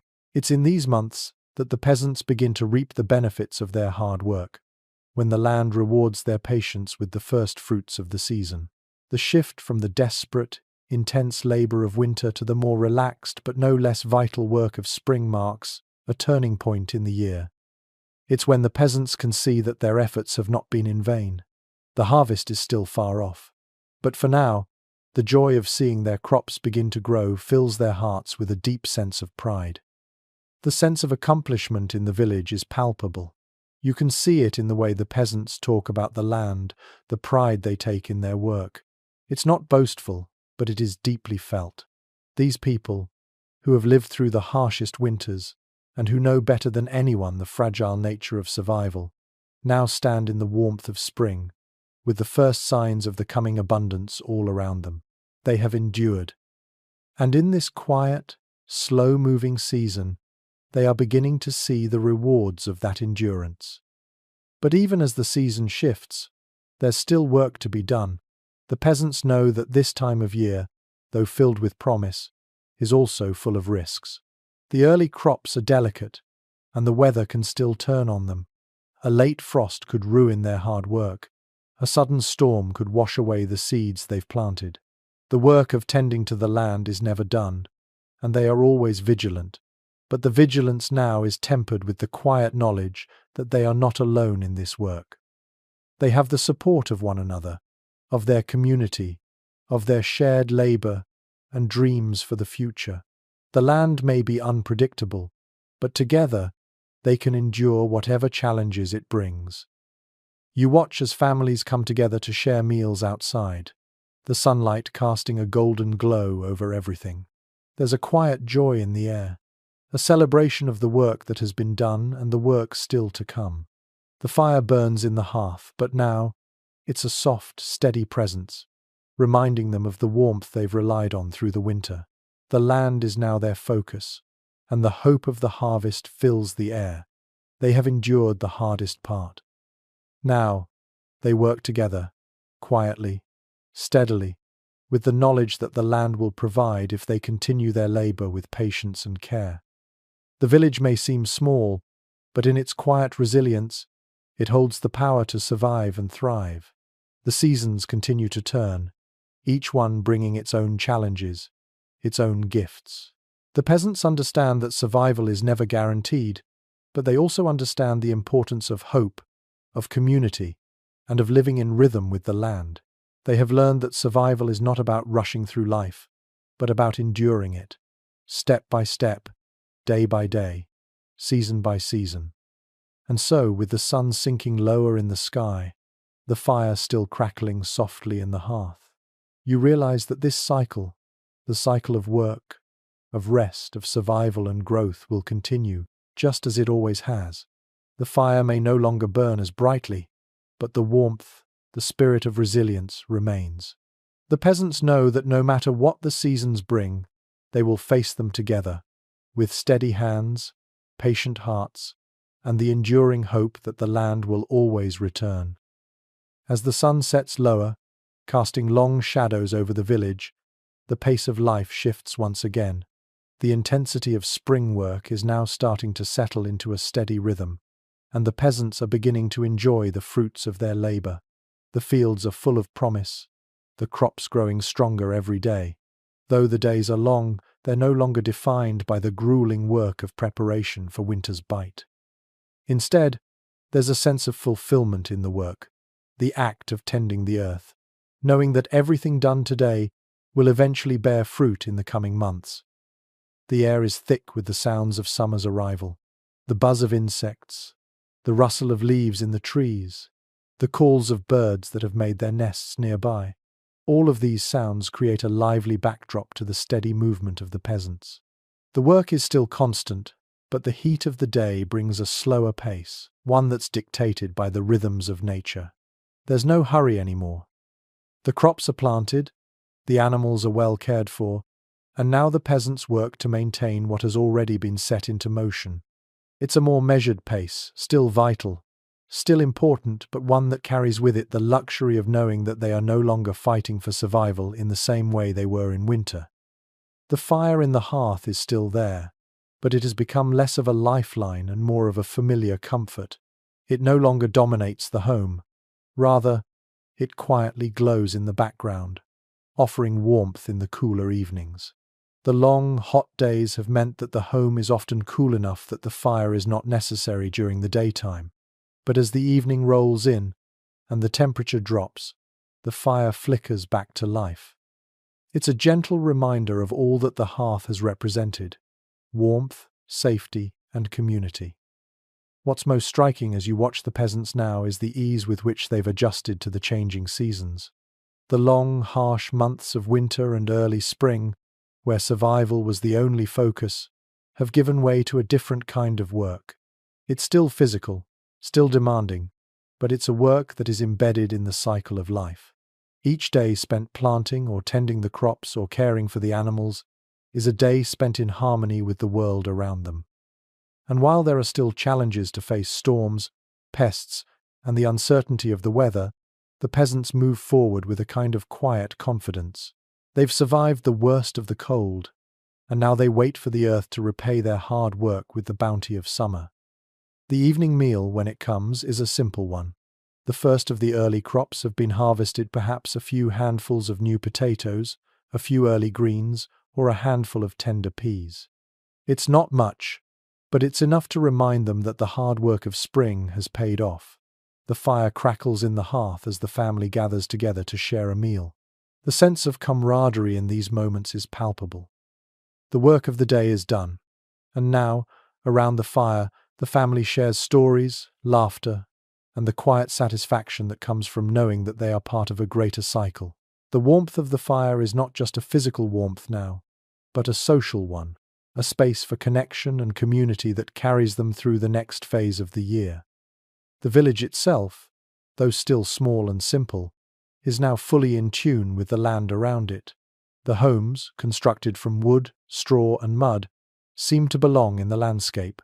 They are a part of the earth, shaped by the very soil they cultivate.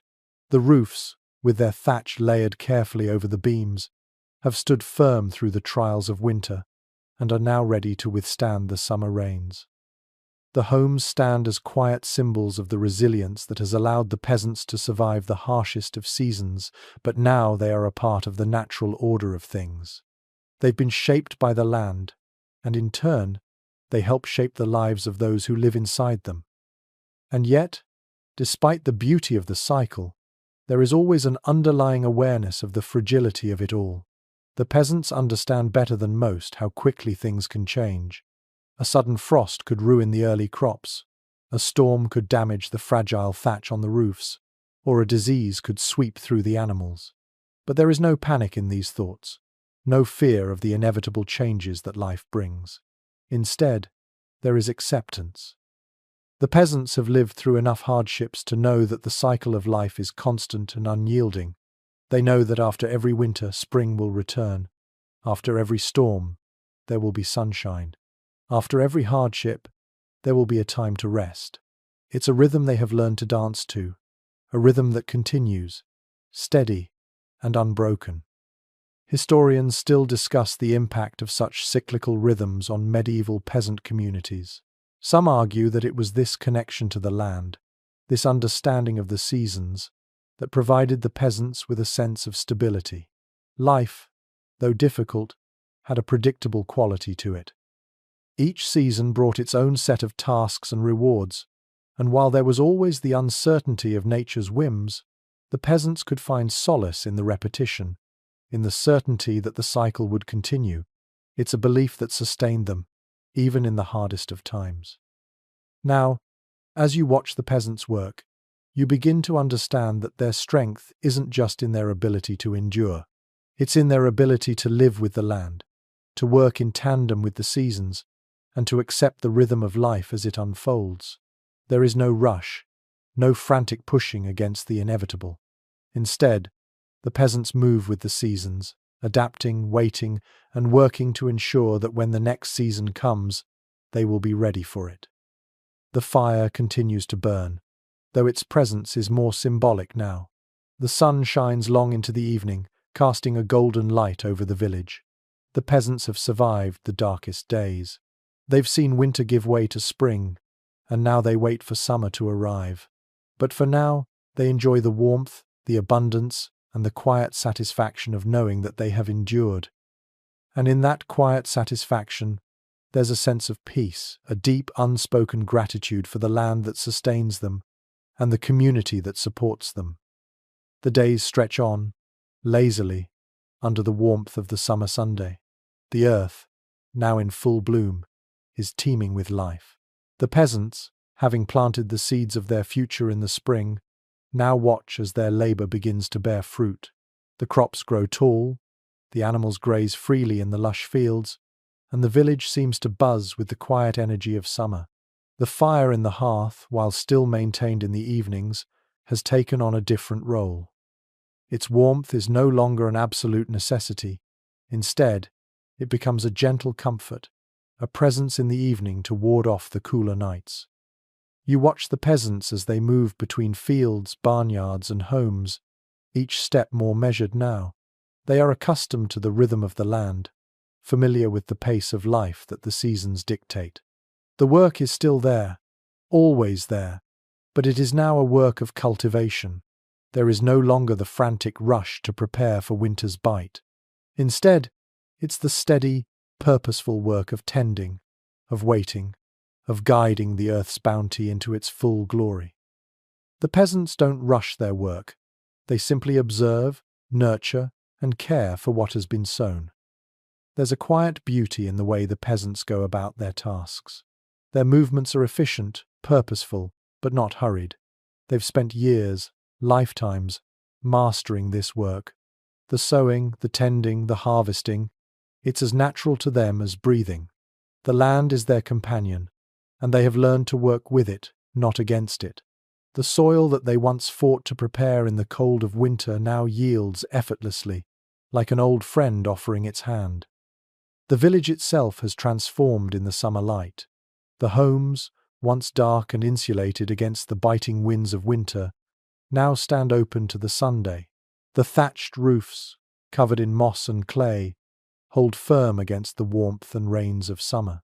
The peasants, who once gathered around the hearth to share stories and warmth in the long winter months, now find themselves gathering in the fields, working together to ensure that the harvest will come. The sounds of their work fill the air, the rhythmic pounding of hoes on earth, the gentle lowing of cattle, the soft murmur of voices carried on the wind. It's the sound of life in motion, the sound of a community in its prime. You can see how, even in the warmth of summer, the fire retains its significance. Though no longer the focal point of daily life, the hearth still holds meaning for the peasants. It's the place where food is cooked, where warmth is gathered in the evenings, and where the family comes together after a long day's work. In the cooler mornings and evenings, the fire provides a gentle warmth, drawing the family together in the same way it did during the hardest parts of winter. The rhythms of the fire remain steady, a constant in a world that is always shifting.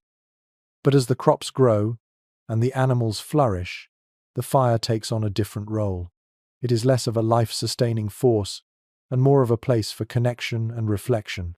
The harshness of winter has passed, and now, in the softness of summer, the peasants gather around the fire not out of necessity but out of tradition, out of the shared space it creates. They still share meals, tell stories, and celebrate small victories, but now it's done with the ease that comes from knowing they've made it through the worst. They've endured the struggle of winter and come out the other side, and now the fire is a gentle reminder of that resilience. In many ways, this period of summer feels like a reward. It's a time of rest, of enjoying the fruits of their labor, of looking ahead to the harvest and the bounty it will bring. The work of survival, while never truly over, has shifted. It's no longer about bracing for the cold, for the hunger, for the isolation. It's now about enjoying the abundance of the earth, savoring the quiet joy of watching crops grow, of knowing that the animals are healthy and that food is plentiful. This is the time to celebrate the harvest that will come, to prepare for the quieter months that are still ahead, and to enjoy the present moment. Yet even in this time of relative ease, there's still an underlying awareness of the cycle. The peasants know that the work of survival is ongoing. They are not complacent in their success, but instead, they see each season as part of a larger journey. The work they do today ensures that the harvest will come tomorrow. And when winter rolls around again, they will be ready, just as they were before. The cycle continues, unbroken, steady, relentless. You notice too how the land itself seems to celebrate summer. The once barren trees now stand tall, their branches heavy with the weight of leaves and fruit. The fields are full of green, and the air smells of the earth's sweetness, of new growth, of promise. The peasants have become part of this land, they've shaped it, and it has shaped them. In the summertime, it's almost as if the land is returning the favor. It's a quiet exchange, one built on years of understanding and effort. The earth gives, but it also takes. The peasants know that even in the fullness of summer, there are still dangers ahead. The weather can turn in an instant, and a sudden storm or drought can ruin the hard work of months. Yet the peasants continue, aware of these risks but undeterred. They've learned to adapt, to bend with the winds, to endure whatever the seasons throw their way. It's this resilience, this steady determination, that has seen them through the hardest times. And it's this same spirit that carries them through the joy and work of summer. As the sun sets on another warm evening, the fire crackles softly, its glow reflecting the peace of the day. The village settles in for another night, the rhythmic sounds of nature outside blending with the quiet comfort of the hearth. The peasants may be tired from the work of the day, but they are also filled with a deep, quiet pride. They've survived, they've worked, and now they rest, knowing that when tomorrow comes, the cycle will begin anew. And so, the seasons continue, each one bringing its own challenges, its own rewards. The fire will burn on, but so too will the crops grow, the animals thrive, and the village continue its steady rhythm. The peasants have learned that life is not a sprint, but a cycle, a never-ending dance with the land. And with each season, they grow stronger, more connected, and more resilient. In the hearth, in the fields, in the quiet moments spent together, the peasants find their strength. And in the warmth of summer, they know that they have made it through the hardest of winters, and they are ready for whatever the seasons will bring. As the weeks slip into the steady heat of midsummer, the village remains a place of constant motion, though its rhythms have shifted once again. The fields, once soft and tender with new growth, are now thick with the promise of harvest. The peasants, though no longer rushing to plant or tend to the earliest crops, still find themselves working from dawn to dusk. Now, it's about weeding, protecting the plants from pests, and ensuring that the growing crops have everything they need to reach maturity. Their movements are purposeful but no longer frantic. They found a steady pace that matches the warmth of the sun, the rhythms of the land. The work is still vital, but there's a quiet satisfaction to it now. The hard preparations of spring, the uncertainty of winter, all seem like distant memories. There's a certain ease that comes with the full bloom of summer. The peasants still work, but the urgency has softened. They no longer face the pressure of surviving the cold.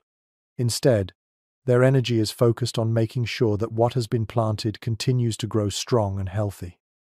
The fire, though still flickering in the hearth during the cooler evenings, feels like an echo of winter. The warmth of the day has replaced the need for its constant presence. You can feel the sun's heat wrapping around everything, from the furrows of the soil to the edges of the village itself.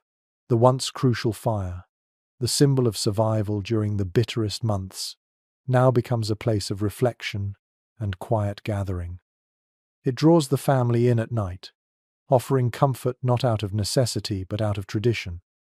In the evenings, as the sun sets and the heat of the day begins to dissipate, the peasants gather around the fire. There is no rush, no worry. The crops are well cared for, the animals fed, the work done for the day.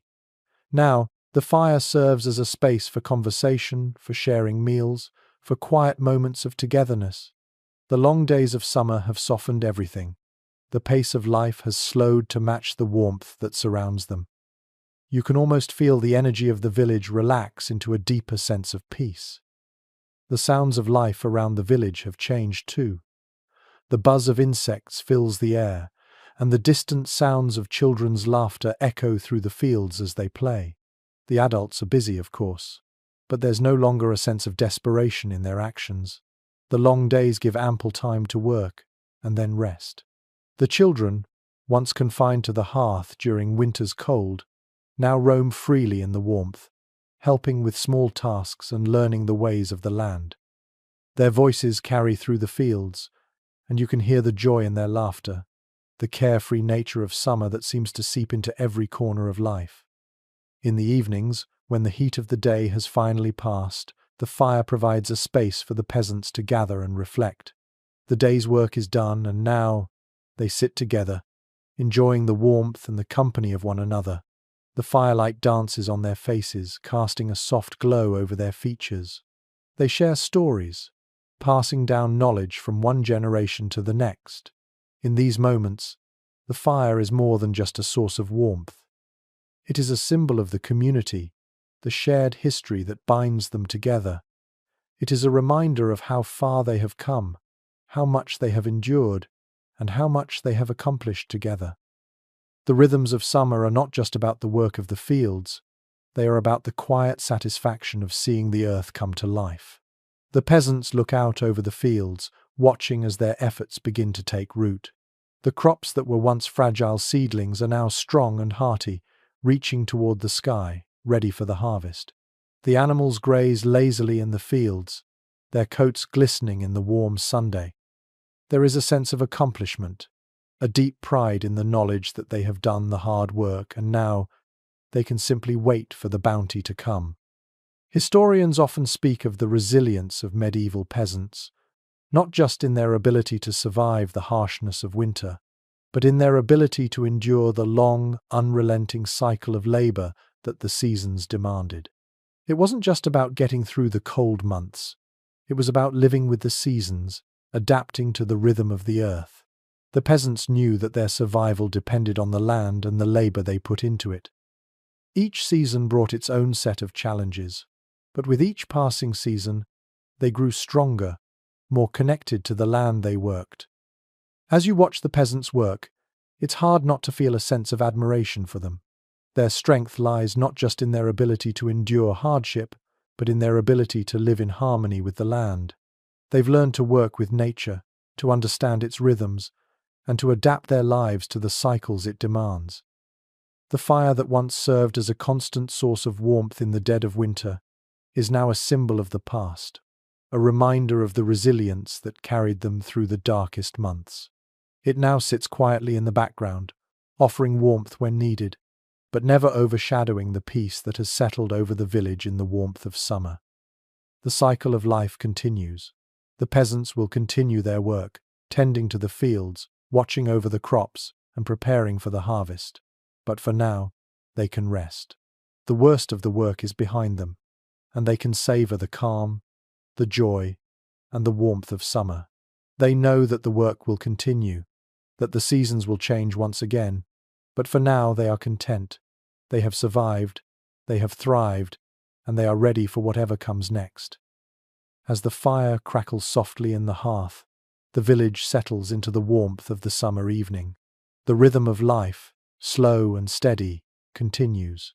The peasants have found their balance, and they know that, no matter what the future holds, they will continue to live in harmony with the land. And in the quiet comfort of the firelight, they know that, as long as they remain connected to the earth, they will continue to endure, to thrive, and to survive, season after season. As the heat of summer deepens, the village is a place of hard-won serenity. The crops are now well on their way, the green fields are filled with promise, and the air is thick with the scents of ripening fruit and the fresh, earthy aroma of the soil. The peasants move with a steady, practiced ease. There is no frantic hurry, no immediate sense of pressing need. They've made it through the long winter and the hard, slow work of spring, and now there's a deep, quiet satisfaction in their daily labor. The worst of the work is behind them, and the knowledge that their efforts are starting to pay off hangs in the warm summer air. The fire, though still a constant presence, is no longer the symbol of survival that it once was. It is now a reminder of the past, of the long, cold months that have given way to this time of growth and abundance. The hearth still glows in the evenings, but its warmth is a comfort, not a necessity. The days are long, the sun lingers late into the evening, and the air is thick with the sound of insects, birds, and the rustle of leaves. The firelight in the evening is a quiet echo of the strength and endurance the peasants have shown in the past months. It represents the beginning of a new season. The harvest is still to come, but for now, there is peace, and that peace is something the peasants cherish. In the village, life feels almost suspended, as if time itself has slowed down to match the easy, measured pace of the summer. The peasants continue to work the fields, tending to the crops and the animals, but the urgency of the previous seasons has faded. There's a tranquility to the work now. Each task seems almost meditative in its repetition. Watering the crops, checking the fences, gathering the fruits and vegetables that are already starting to ripen, it all carries with it the promise of what is to come. The days flow into one another, a seamless thread of work and rest, of labor and reward. You notice, too, the change in the villagers. The long winter has passed, and the spring's hard work is now being rewarded with the peaceful joys of summer. The peasants are no longer confined to their homes, nor are they laboring in the fields from dawn till dusk, preparing for the uncertainty of winter. Now, their work is less about survival and more about cultivation, both of the earth and of themselves. The children, who spent so many cold months bundled up near the fire, now run freely in the open air, their faces flushed with the joy of being able to roam, to play, to experience the world without the weight of the cold pressing down on them.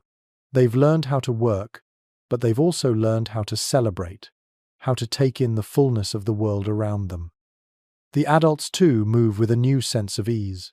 The early months of the year were filled with tension and concern over the fire, over food, over surviving the long, cold months. But now, that tension has shifted into something different. It's still a quiet vigilance, but it's a vigilance of hope. The crops are growing, the animals are thriving, and the harvest, though still a little way off, feels close enough to touch. There's a shift in the air, a palpable sense of anticipation mixed with the tranquility of summer.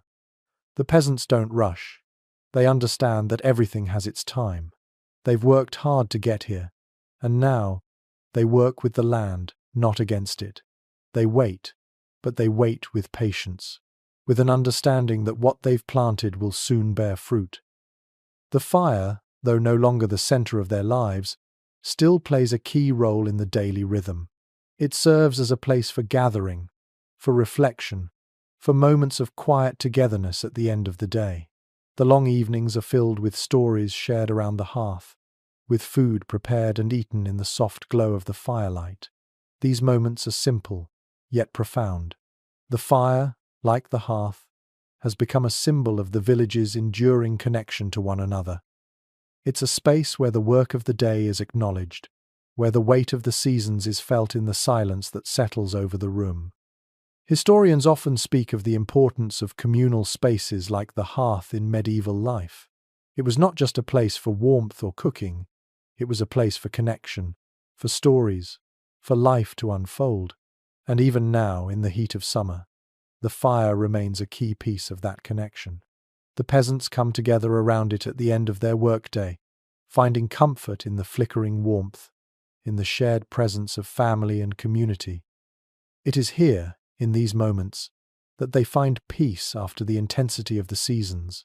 The fire is not just a tool, it is a bridge between past and present, a constant in a world of changing rhythms. As you watch the village settle into the slow, steady flow of summer, you're struck by how much has changed. The harshness of winter feels far away, replaced by the abundance of the present. The fields are full of crops, the barns full of animals, the homes full of life. The peasants have worked hard to get here, but now they enjoy the peace that comes with a job well done. The fire still burns in the hearth, but now it is a comfort, a connection to the past, a reminder of the seasons that have passed. You can't help but feel a deep sense of respect for the way these people live. They've endured so much winter's cold, the work of planting, the uncertainty of each season, but they've also thrived. They've learned to work with the land, to respect its rhythms, to live in harmony with it. The fire, the hearth, the fields all are part of this cycle, part of the rhythm of life. And as the sun sets on another summer day, you realize that the peasants' greatest strength lies in their ability to live with the seasons, to accept the ebb and flow of life, and to endure whatever comes next, with patience and hope. The summer deepens, and with it, the village settles further into its familiar rhythm. The days seem to stretch on forever, long and warm, filled with the quiet work of tending to the crops, the animals, and the small daily tasks that fill the hours. There is still work to be done, but the urgency has passed. The peasants move with purpose, but their pace has slowed, aligned with the sun that now lingers high in the sky. The heat of the day comes with a kind of comfort. The warmth that once felt oppressive is now a familiar presence, something that signifies life rather than struggle. There is peace in the air, a soft, steady contentment that permeates the village. The fire, though it still burns in the evenings, has now taken on a different character. It no longer represents the struggle against the cold or the need to gather warmth. Instead, it is a companion in the coolness of night, a steady flicker of light in the quiet of the evening. As the last rays of the sun dip below the horizon, the hearth comes alive once more. The fire's glow casts long shadows across the room, painting the walls with warmth and comfort. The villagers, though they've spent their days in the fields or tending to the animals, now gather around the fire. It's a time for family, for quiet moments of rest after a long day. The rhythm of work and rest has become second nature, the ebb and flow of summer life that balances effort with relaxation. The meal is simple, as it always is in these times. There's no need for elaborate preparation. The abundance of summer brings a certain ease to the table. Fresh vegetables, perhaps a few early fruits, and the fruits of the animals they've tended to, are shared freely among the family. There is a joy in these moments, not because of the richness of the meal, but because of the effort it took to get here. The fire that crackles in the hearth, the warmth that spreads through the room, feels like a reward for the work that has come before. As you watch the peasants, you notice the small, almost imperceptible changes in their demeanor. The hard work of planting, of preparing for the winter, is behind them now. They've made it through the hardest of the seasons, and now, in the quiet of summer, they are able to enjoy the fruit of their labor.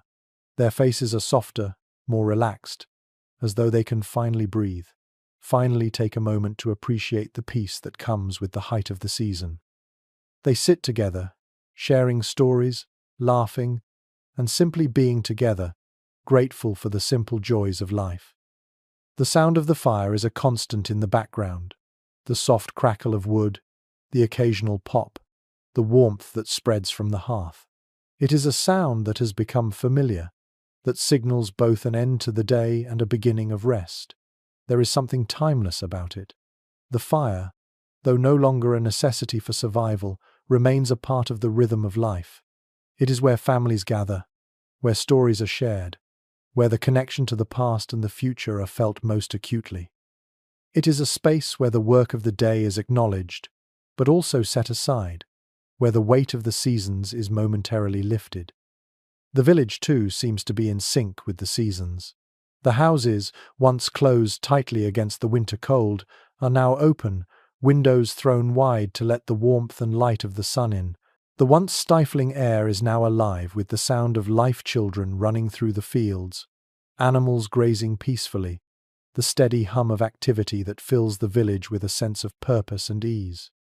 The once quiet village is now alive with the buzz of life, the movement of people going about their daily tasks, the satisfaction of knowing that they are part of something larger, part of a cycle that is both unyielding and beautiful. The peasants, while still working, now know the comfort of a job well done. The crops are growing strong, the animals are healthy, and the promise of the harvest looms ahead. But they are not consumed by it. They work steadily, thoughtfully, but without the urgency they once felt. There's a sense of security now, a quiet confidence in the knowledge that the worst is behind them. The fire is not a symbol of survival anymore, but of community, of warmth shared between those who have weathered the hardships together. The land, though still demanding, is now their partner in the work of life. The work of surviving has transitioned into the work of thriving, and they approach it with a quiet, steadfast energy. The evening is filled with moments of simple joy. The children's laughter rings through the air as they run through the fields, chasing one another, their faces bright with freedom. The adults, their work for the day done, share stories and food, exchanging the simple pleasures of summer. The warmth of the fire, the soft glow of the hearth, becomes a kind of sacred space, where time slows down and everything that matters seems to fall into place. The struggles of winter seem far removed, the anxieties of the past months fading into the background. For now, there is peace. For now, the fire burns not just to warm but to illuminate the beauty of this quiet life. The fire, still present and ever warm, reminds them that everything in life is cyclical. The winter, the spring, the summer, and the fall, they are all parts of the same journey. The peasants have seen each cycle unfold before them, year after year, and they have come to understand its rhythms. The fire may burn bright in the darkest months, but in the light of summer it serves as a quiet reminder that life, like the seasons, is constantly in motion. It is a comfort, a source of connection to the past and a beacon for the future. As you sit by the fire with the peasants, you realize that survival is never a solitary pursuit. It is a communal effort, a shared responsibility, a quiet but unyielding determination to work together, to endure together, and to celebrate the moments of peace when they come. The warmth of the fire, the glow of the hearth, the laughter shared around the table, all of it is a testament to the strength and resilience of the community and to the enduring connection between the peasants and the land that sustains them. As summer slowly begins to surrender to the first hints of autumn, there's a palpable shift in the air. The once vibrant green fields now show the early signs of ripening. The crops have grown tall and full, their fruits heavy with promise. The peasants, who have spent so many months working tirelessly, are now beginning to taste the fruits of their labor. The work is far from over, but there's a quiet anticipation in the air. The harvest is drawing near, and with it comes a sense of satisfaction, an understanding that their efforts, their long hours in the fields, will soon be rewarded. The fire in the hearth, which has served as a comforting presence through both the harsh winter and the gentle warmth of summer, now feels like a bridge between the two seasons. The long days are gradually growing shorter, and the cool of the evening is becoming more pronounced. The fire, which once provided warmth against the bitter cold, now provides comfort against the crisp air that begins to creep in at dusk. The hearth becomes a center of transition, where the soft glow of the fire mingles with the lingering warmth of the day. The peasants, though still busy with the final work of the season, seem to exhale collectively. The hard work of planting, tending, and watching their crops grow is nearing its culmination. The harvest is almost within reach. You notice how the atmosphere in the village has changed. There's a sense of camaraderie that wasn't there before, people working together, not just out of necessity, but in a shared effort to see the harvest through. The long summer has allowed them to rebuild the relationships that were stretched thin by the isolation of winter. Now, there's a sense of collective effort in the air. The work of the fields is no longer an individual task, it's a communal one. Everyone plays a part in ensuring that the harvest will come, that the work will be completed together. It's this collective effort, this unspoken bond between neighbors, that holds the village together. The fire, as it flickers in the evening, is a symbol of this unity. It is the place where the work of the day is acknowledged, where the labor of the field is celebrated, and where the first fruits of the harvest are shared. The fire burns low, its warmth still felt in the cool evening air, but it no longer demands the same attention it once did. The peasants gather around the hearth, their faces glowing in the firelight, and share a meal, a simple meal, made from the first of the harvested crops. There's a quiet joy in these moments, a contentment that speaks to their deep connection to the land and to each other. The fire, like the seasons, is both a constant and a reminder of the passage of time. It stands as a silent witness to their labor, their efforts, and their shared hope for the future. As you sit with the peasants around the fire, you realize how much of their lives is woven into the rhythm of the seasons. They are not merely surviving, they are living, thriving, working in harmony with the world around them. The fire, the hearth, the crops, the animals, they are all interconnected in a way that speaks to the balance of life itself. The fire is a living thing, constantly fed and tended, just as the land requires constant care. It's a reminder that everything in life requires effort, but that effort is not just about survival, it's about living in tune with the world around you. As the harvest approaches, there's an awareness in the air. The peasants know that the work is not yet done. There's still much to be harvested, much to be stored away for the colder months ahead. But there's also a sense of peace, of knowing that the cycle is nearing completion. The crops have grown, the land has been tended, and now it is time to reap what has been sown.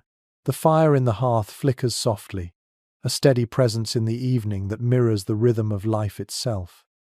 It's not just the warmth it provides that's important, it's the consistency, the stability, the reassurance that no matter the season, the work will continue, and the community will endure. Historians often speak of the deep connection between medieval peasants and the land they worked. It wasn't just a matter of necessity, it was a relationship that defined their very existence. The peasants knew that their survival was tied to the cycles of nature, to the rhythms of the earth, and in the changing of the seasons, from the bitter cold of winter to the warmth of summer and back again, they learned to live with nature, to adapt to its challenges, and to thrive within its rhythms. The fire, in many ways, is a symbol of that connection, a living, breathing part of their lives that sustains them through the harshest seasons and provides comfort in the gentler ones. As the first fruits of the harvest begin to fill the tables, there's a quiet celebration in the village. The fire is stoked, the meal is shared, and the community comes together to acknowledge the hard work that has brought them here. The crops are not yet fully gathered, but the first taste of the harvest is a reminder of the journey they've all taken together. It is a time to rest, to reflect, and to appreciate the work that has been done, knowing that the full reward of their labor is still to come. And so, as the sun sets on another day, the fire continues to burn in the hearth, its glow a reminder of the past and a beacon for the future. The peasants gather around it, sharing in the warmth, in the food, and in the quiet satisfaction of knowing that they have done what they set out to do. The harvest is coming, and with it, the promise of another season. The fire burns on, steady and warm, a constant presence in a world of change.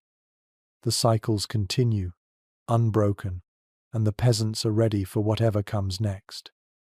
As the first chill of autumn begins to bite at the edges of the day, there's a noticeable shift in the air. The village, which had once felt like it was bursting with the energy of summer, now moves with a quieter rhythm.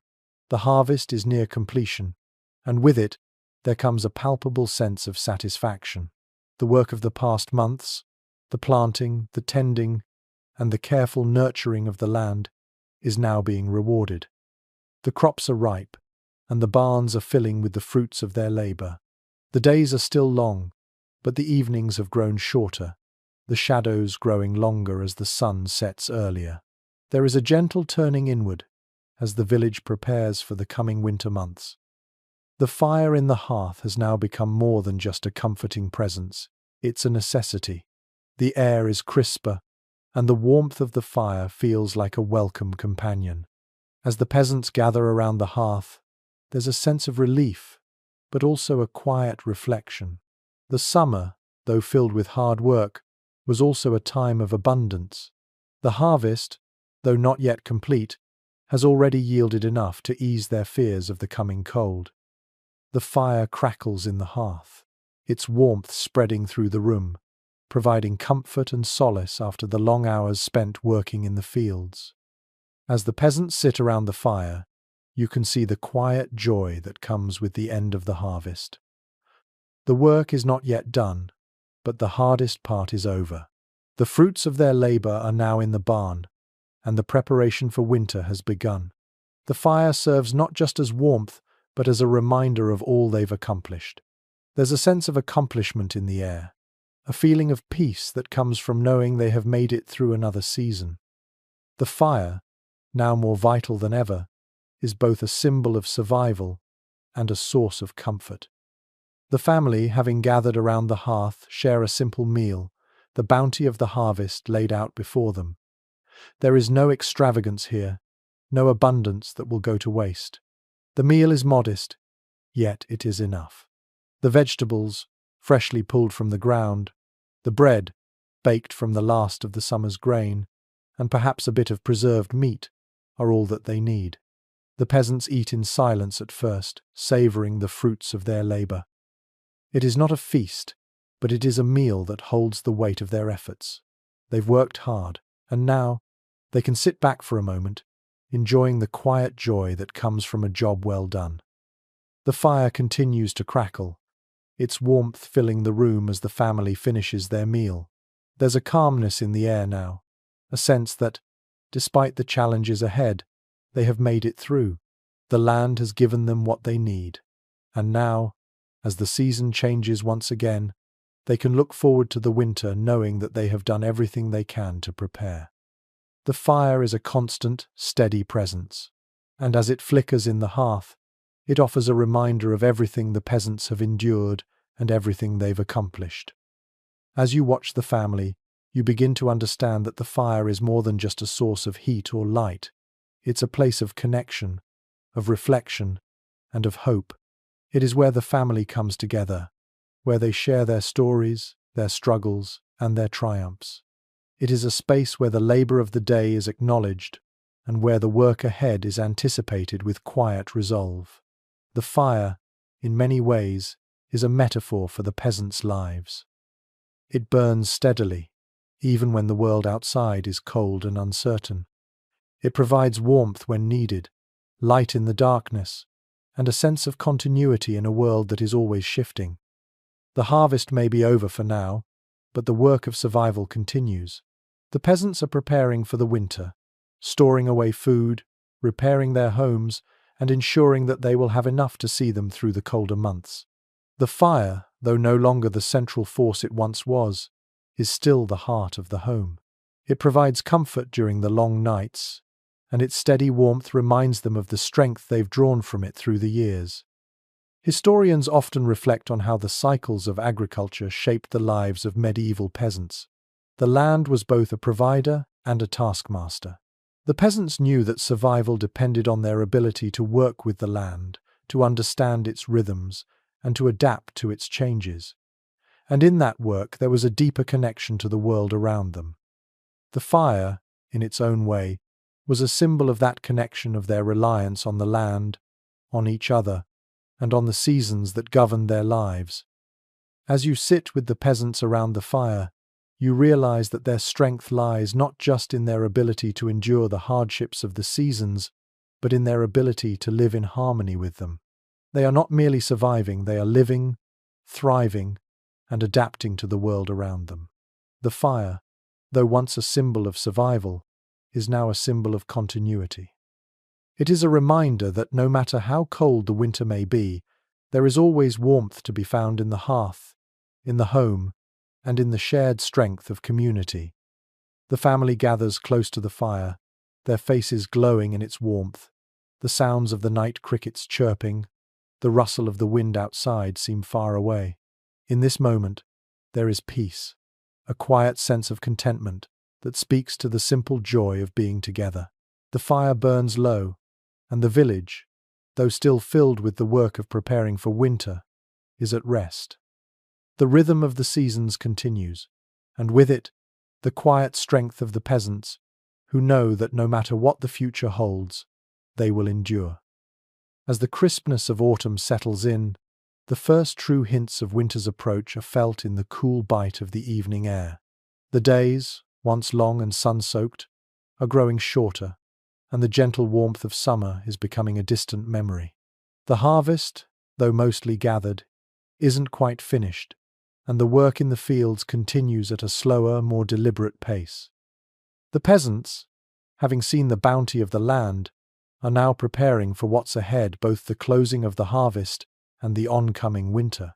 It is a time of transition, of preparation, but also of quiet reflection on the work that has been done. The fire in the hearth grows more important now. Though the warmth of the late summer sun lingers in the early afternoons, it fades quickly as the evenings close in. As the peasants sit by the hearth, they savor the comfort it provides, feeling its warmth spread through their bones after a long day of hard work. The crackling of the fire is a soothing sound, offering both light and heat, creating a peaceful sanctuary from the growing cold outside. It is the same fire that has burned through the long dark winters, but now it has become a symbol of preparation, preparing for the winter ahead, preparing to face whatever challenges the cold months may bring. You can sense the quiet focus of the peasants as they finish the last of the harvest. The work is slower now, more methodical. There's no longer the frantic rush to get everything in the ground, to make sure the crops grow strong. Now, it's about bringing in what remains and preserving it, ensuring that everything is ready to be stored for the long winter ahead. You see the peasants pulling in the last of the vegetables from the garden, storing grains in the barn, and preparing the animals for the months of cold. The work is no less important now, but it is more measured, more reflective. The urgency has faded. There's no need for haste, only for careful, deliberate preparation. The fire continues to burn steadily in the hearth, its glow casting a soft light on the family as they gather around it. The peasants sit together in a quiet, comfortable silence, knowing that the hardest part of the year is coming to an end. The labor of the past months is behind them, and now they can begin to look forward to the months of winter. The fire is a place of solace, a place of warmth and comfort as the world outside grows colder. In these quiet moments, there is a sense of peace, of knowing that they have done what needed to be done. The work will continue, of course, but for now, the fire is enough. The warmth it provides is not just physical, it is emotional, a steady reminder of the resilience and strength that has seen them through the harshest of seasons. The peasants share a simple meal, the fruits of the harvest, made into a hearty stew, served with freshly baked bread. It's not a lavish feast, but it is satisfying. The meal is rich with the flavors of the land, the vegetables fresh from the earth, the meat that has been carefully prepared and preserved. The meal feels like a celebration, a quiet acknowledgement of the hard work that has gone into bringing them to this point. The peasants eat slowly, savoring each bite, enjoying the warmth of the food and the fire, the companionship of family, and the satisfaction of knowing that they have weathered another year. As you watch the peasants, you realize how much the fire has become a symbol of the seasons themselves. It is the warmth that has sustained them through the coldest winters, but it is also the light that has illuminated their work in the long, dark nights. It has been the constant companion through every season, offering comfort, solace, and a sense of continuity. The fire has been there in the harshest of times, a beacon in the darkness, a steady force that has carried them through their struggles. And now, in the quiet of autumn, as they prepare for the winter ahead, the fire continues to burn, a reminder that no matter the season they have endured, and they will continue to do so. Historians often speak of the strength of medieval peasants, not just in their ability to endure hardship, but in their ability to adapt, to work in harmony with the land and the seasons. The cycle of the seasons is not one of constant struggle, but one of balance, of adaptation. The peasants know that survival is not just about overcoming the cold of winter or the heat of summer. It is about living with the land, working with it, understanding its rhythms, and finding peace in the inevitable cycles of life. And the fire, though it serves a practical purpose, is also a symbol of that deep connection to the earth, to the seasons, and to each other. As the night deepens and the fire burns lower, the family settles into a quiet rhythm. The day's work is done, the harvest is nearly complete, and the long winter months are approaching. The fire, though not as essential as it once was, remains a constant presence. It's a reminder of everything the peasants have endured and everything they have accomplished. It is a space for rest, for reflection, and for connection. The warmth it provides is more than just physical, it is emotional, a steady force that has carried them through the darkest seasons and continues to carry them as the world outside begins to cool and quiet. The work of survival is never truly over. There will always be challenges to face, seasons to navigate, and labor to perform. But for now, as the fire crackles softly in the hearth, the peasants have earned their rest. The harvest is nearly in, the preparations for winter are almost complete, and the quiet peace of autumn has settled over the village. And as the fire burns low, the peasants rest in the warmth of what they've accomplished, knowing that the cycle of life, like the seasons, will continue. As the first frost settles over the village, the world outside begins to change once again. The once green fields are now covered in a blanket of white, the leaves on the trees long since fallen. The sun, once so warm and generous, now dips lower in the sky, casting long, cool shadows across the land. The days are shorter, the nights longer, and the cold begins to creep into every corner of the village. But inside the homes, there is warmth. The fire in the hearth, now essential once more, burns brightly, its crackling flames a comforting presence against the bitter chill outside. It is the fire that marks the turning of the seasons, from the abundance of autumn to the harsh reality of winter. It is a source of light, heat, and community, bringing the family together in the quiet, dark evenings.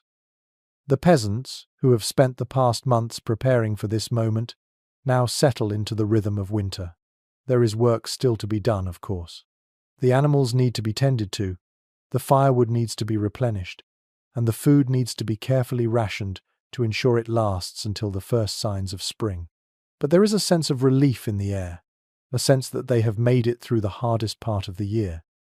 The harvest is in, the barns are full, and the fire, though now a necessity for warmth, offers more than just heat. It offers a place of gathering, of rest, and of reflection. You can feel the difference in the village now. The energy has shifted. The hustle and bustle of the growing season are behind them, and now there is a quieter, more deliberate pace. The work of the fields is done, and for the next few months, the peasants will focus on maintaining what they have. The rhythm of life, though still defined by labor, is now slower, more reflective. The peasants move with a calm efficiency, tending to their animals, checking their stores, ensuring that everything is in order for the months ahead. It's not that the work has stopped, it has simply shifted. It is a time of preparation and preservation, a time to settle into the quiet, introspective months of winter. The fire in the hearth, always a constant in the peasant home, now takes on a new significance.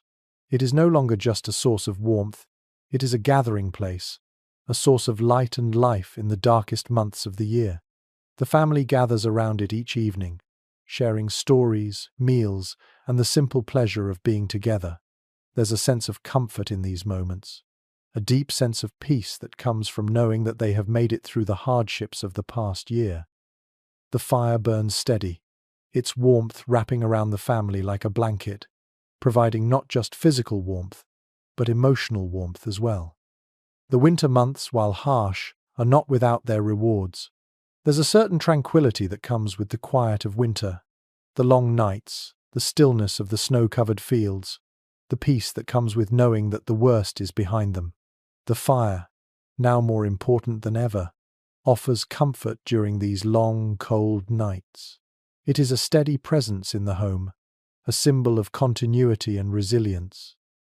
The peasants know that the cold will last for several months, but they also know that the warmth of the fire will carry them through, just as it has carried their ancestors through countless winters before them.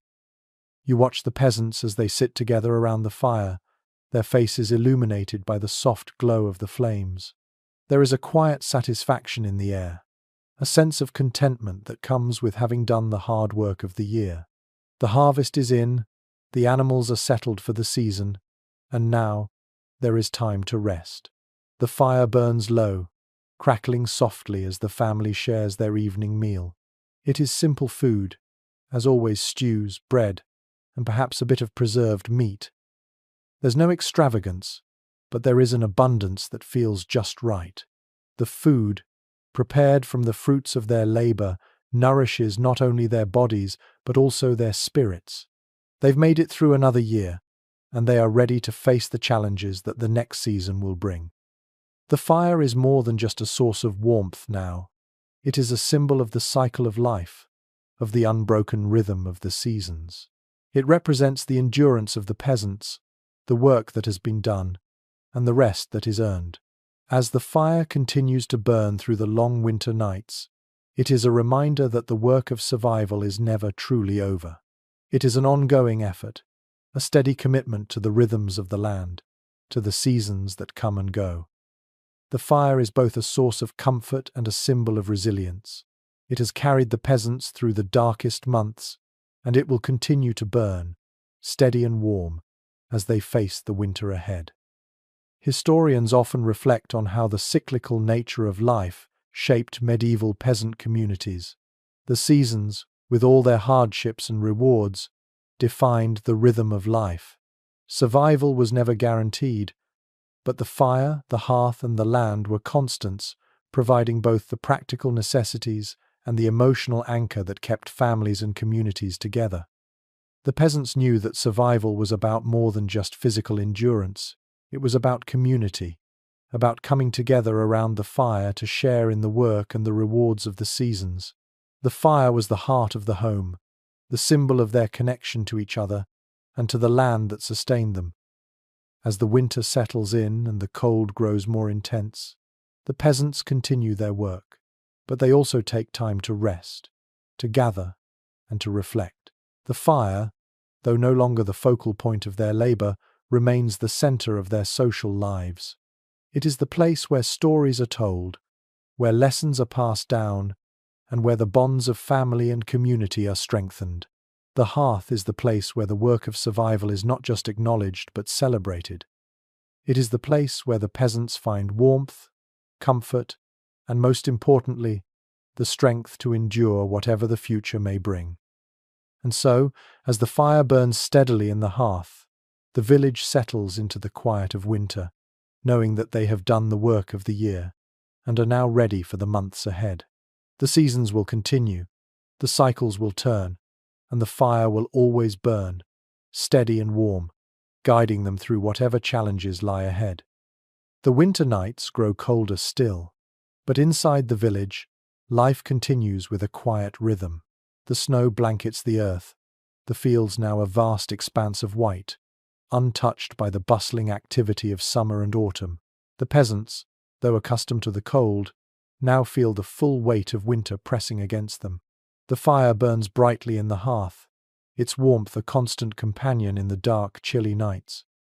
The hearth, though still central to the daily life of the village, is now more than just a source of heat. It becomes a place of refuge, a comforting presence during the stillness of winter, where families huddle together, share stories, and seek warmth from the cold that seems to permeate everything outside. As the peasants gather around the fire, you notice how the once frenzied energy of the harvest has faded. The urgency of the growing season has been replaced with a slower, more contemplative pace. The work is still there, but it's the kind of work that matches the rhythm of winter, slow, steady, and focused on preservation. The animals are cared for, the food is rationed carefully, and the homes are maintained to ensure that they will withstand the cold.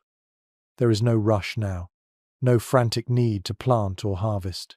Instead, the peasants settle into the quiet of winter, where every small task is done with the understanding that it is part of the larger cycle of survival.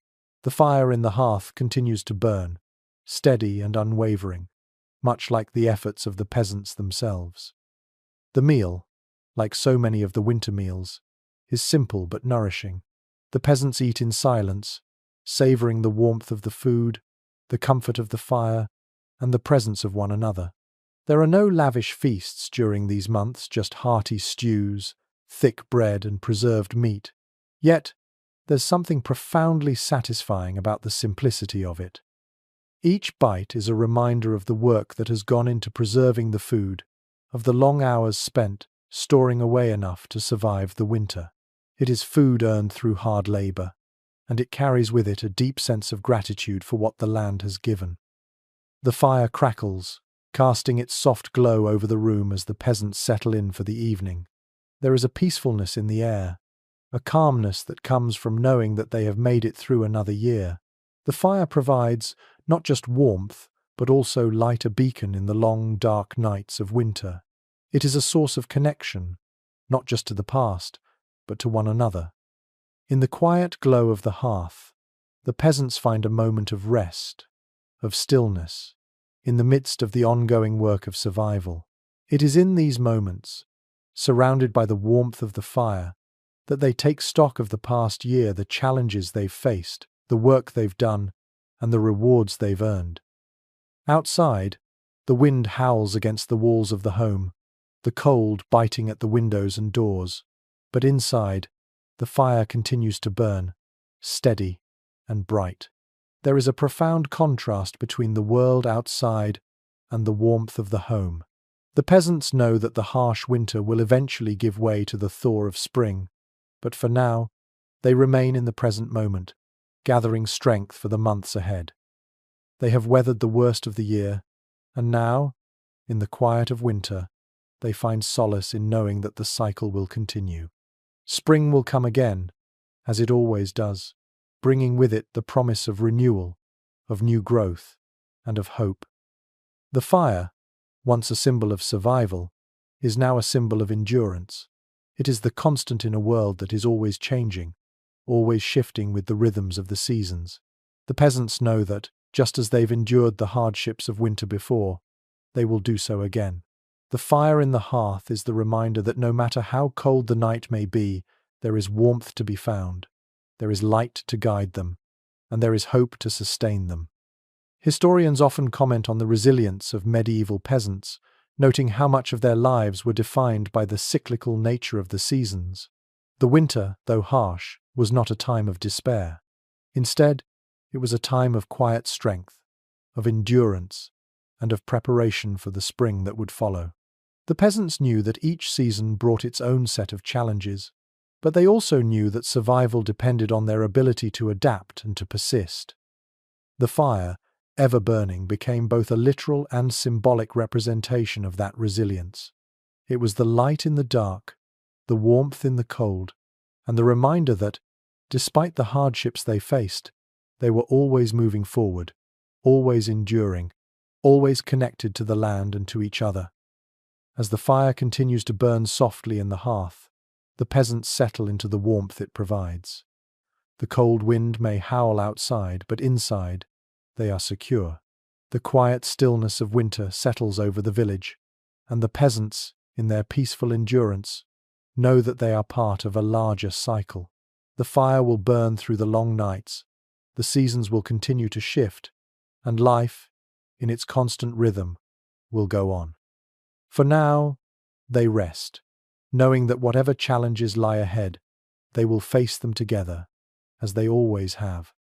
The cold winds of winter continue to blow fiercely outside, but inside the homes, life moves at its own quiet, measured pace. The fire in the hearth crackles steadily, its warmth filling the room, providing not only the physical heat needed to ward off the biting chill, but also the emotional comfort of knowing that survival has been achieved. The rhythm of winter, though demanding in its own way, has settled into a predictable pattern. The work is no longer frantic. Instead, it is about maintenance, about ensuring that what was planted and harvested will last until the return of spring. The peasants move with a quiet efficiency, tending to their animals, checking the stores of food, and preparing for what lies ahead. The nights grow longer, the days shorter, but there is a calmness in the air that wasn't present before. The work of the year is nearly done, and now the peasants can rest, knowing they have prepared as best as they could. The fire continues to burn in the hearth, a constant reminder of the strength it has provided during the coldest months. It is more than just a source of warmth now. It is a place of gathering, a source of light, a steady presence during the darkest part of the year. The peasants sit together in its glow, sharing quiet moments of reflection, talking softly about the year gone by and the one yet to come. In these moments of stillness, you can almost feel the weight of the past year lifting. The hard work of the growing season, the frantic race to prepare for winter, has passed. Now is a time for introspection, a time to appreciate the comfort of the present and to prepare for the future. The peasants know that the cold will eventually give way to the warmth of spring, that the cycle will continue, and that they will once again find themselves working the land, preparing for the harvest. But for now, they savor the quiet peace that winter brings. The fire is the heart of the home, a constant companion in these long, cold nights. As the wind howls outside, the fire crackles in the hearth, casting a soft, dancing glow across the room. The flames flicker and rise, providing not only warmth, but light guiding the peasants through the darkness, both literal and figurative. It is in these moments, as they sit together around the hearth, that they can reflect on what they've endured. The fire, though simple in its purpose, is a symbol of all they have survived of the harsh winters, the demanding work, and the seasons that have come and gone. The meal, like so many in winter, is simple but nourishing, a hearty stew, made from the preserved meats and vegetables of the harvest, fills the air with a rich aroma. The peasants eat slowly, savoring each bite, the food warmed by the fire and the comfort it provides. There is no need for excess. The meal is enough. It is more than just sustenance. It is a reflection of everything they've worked for, everything they've endured to reach this point. The fire in the hearth, the warmth of the meal, the company of family, all are part of the quiet contentment that fills the room. The peasants, though still vigilant, are now in a phase of waiting. They wait for the thaw that will bring with it the first signs of spring. They wait for the longer days, for the return of the sun, for the work of the fields to begin again. But for now, they rest. They rest in the knowledge that they have prepared well, that the harvest is safely stored, and that they have enough to last them through the winter. The fire continues to burn, steady and unwavering, a reminder that no matter how cold or dark the world outside may be, they are safe, they are warm, and they are together. Historians often speak of the deep connection medieval peasants had to their homes and their land. Their homes were not just shelters from the cold, they were sanctuaries, places where families came together, where traditions were passed down, and where the cycles of the seasons were lived out. The fire, central to this life, was a constant presence. It was the center of the home, the heart that kept everything running, that provided warmth in the coldest months and light in the darkest hours. The hearth was not just a source of heat, it was a place of connection, a place where families came together to share not only meals but stories, laughter, and the comfort of knowing that they had endured another year together. And as the fire burns low, casting a soft glow across the room, there is a sense of quiet peace. The peasants know that the cold will eventually give way to warmth, that the cycles of the seasons will continue, and that they will once again be called to work the land, to plant, to grow, and to harvest. But for now, they take solace in the present moment. The fire, though slowly fading, continues to burn, a symbol of their resilience, their endurance, and the quiet strength that has carried them through the harshest of winters. The hearth, the fire, the warmth, it all remains, a constant reminder of what has been accomplished, what has been endured, and what is yet to come. And as the fire burns lower, the peasants settle in for another night, knowing that they are not alone, that they have each other, and that no matter how long the winter may be, the warmth of the fire will always carry them through. The wind continues to howl outside, its cold fingers pressing against the walls of the homes. But inside the village, the fires burn steadily. The long winter nights stretch out, each one similar to the last, still, quiet and reflective.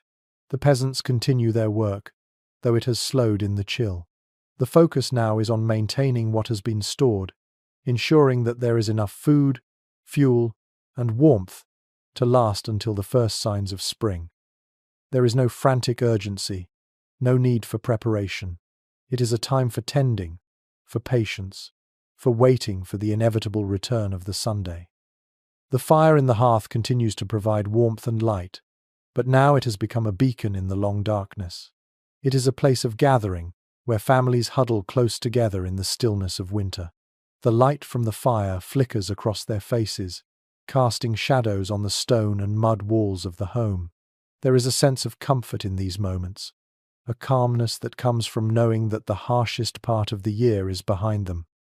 The fire is not just a source of heat, it is a symbol of endurance, a reminder that no matter how cold the night may seem, there is always light, always warmth to be found within the walls of the home. The meal shared around the hearth is simple. Like so many others before it, a stew made from the last of the preserved vegetables, the dried meats, and perhaps a handful of grains. There is no luxury here, but there is sustenance. The meal is nourishing not because of the abundance it offers, but because it reflects the hard work that went into preserving it. Each bite is a reminder of the months of labor, the planting, the tending, the harvesting, and the storing that has made this moment possible. The peasants eat slowly, savoring the warmth of the food, the comfort of the fire, and the companionship of their family. There is no rush. In winter, everything moves more slowly, more deliberately. The hearth continues to be the focal point of the home, its steady flame a source of strength. The fire is not just for warmth, it is for connection. The peasants gather around it each night, telling stories, sharing news, and reflecting on the past year. They talk about the seasons that have come and gone, about the challenges they have faced and the triumphs they have celebrated. There is a sense of community here, a deep understanding that survival is not just about enduring alone, but about enduring together. The fire brings them closer, offering warmth not just to their bodies but to their spirits. It is a space where bonds are strengthened, where the simple act of sitting together in the warmth can make even the darkest winter night feel a little brighter. Outside, the snow continues to fall, blanketing the world in silence. The fields are covered in a thick layer of white, the land resting, waiting for the thaw. The trees stand bare, their branches like dark fingers reaching up to the sky. The village seems small against the vastness of the winter landscape, the homes huddled together for warmth, surrounded by the stillness of the snow. But inside, the fire continues to burn, its steady light a reminder that life goes on, even in the coldest months. The peasants may have retreated from the land for now, but they have not retreated from each other. The fire is the heart of the home, and the home is the heart of the village. Historians often discuss the ways in which the medieval peasant community relied on both the land and each other for survival. The cycle of the seasons governed every aspect of their lives, dictating when they could plant, when they could harvest, and when they could rest. But it was also the community that helped sustain them through the long, dark months. Winter, though harsh, brought people together. In the coldest months, the hearth became a symbol not just of survival, but of unity. It was around the fire that families and communities came together, sharing not only food and warmth but stories, memories, and a sense of belonging. As you sit with the peasants by the hearth, you can't help but feel the quiet strength that emanates from the fire. It is a strength born from generations of living with the land, of working together, and of facing the challenges of the seasons with patience and resilience. The fire is a steady presence in the midst of the cold, a beacon of warmth and light in the darkness. It represents everything the peasants have endured, and everything they continue to endure, season after season. With the fire burning low and the night stretching on, there's a sense of quiet contentment in the air. The hardest part of winter may still be ahead, but the peasants know that they have done what they can to prepare. They are ready to face whatever comes, knowing that the warmth of the fire, the strength of their community, and the rhythm of the seasons will carry them through. The fire, though flickering in the hearth, continues to burn steady, its glow a symbol of all that has been endured and all that is yet to come. The night settles in around the village, the quiet stillness of winter holding the world in its grasp. But inside, the peasants are warm. The hearth continues to burn, a steady presence in the darkness, guiding them through the long night, just as it will continue to guide them through the seasons to come. The fire will always burn, and as long as it does, so too will the peasants endure. The quiet of winter continues to blanket the village, and with it, a profound stillness settles over everything. The snow has thickened, now covering even the roofs of the houses, and the once familiar sights of the village are hidden beneath a thick white veil. The world outside may be cold and inhospitable, but inside, the warmth of the fire remains steadfast, a reminder that no matter the season, no matter the hardship, there is always a place of warmth, of rest, of connection. The hearth, steady and enduring, continues to offer its quiet comfort, bringing light and life to the home during the long nights. Inside the homes, the peasants remain gathered around the hearth, their faces aglow in the firelight. The work of the past months has been done, and now, in the quiet of winter, they can rest. The rhythm of the seasons has slowed, and the urgency of survival has lessened. There is still work to be done, of course wood to be gathered, animals to be cared for, food to be preserved, but for now, the frantic pace of the past year has been replaced with a quieter, more deliberate effort. The peasants are at peace with the stillness of winter, understanding that it is a time for reflection, for preparation, for patience. The fire continues to crackle in the hearth, its warmth filling the room. You can feel the collective sense of relief that fills the space. The fire is no longer just a necessity, it has become a symbol of resilience, of endurance, of the strength it has provided throughout the coldest months.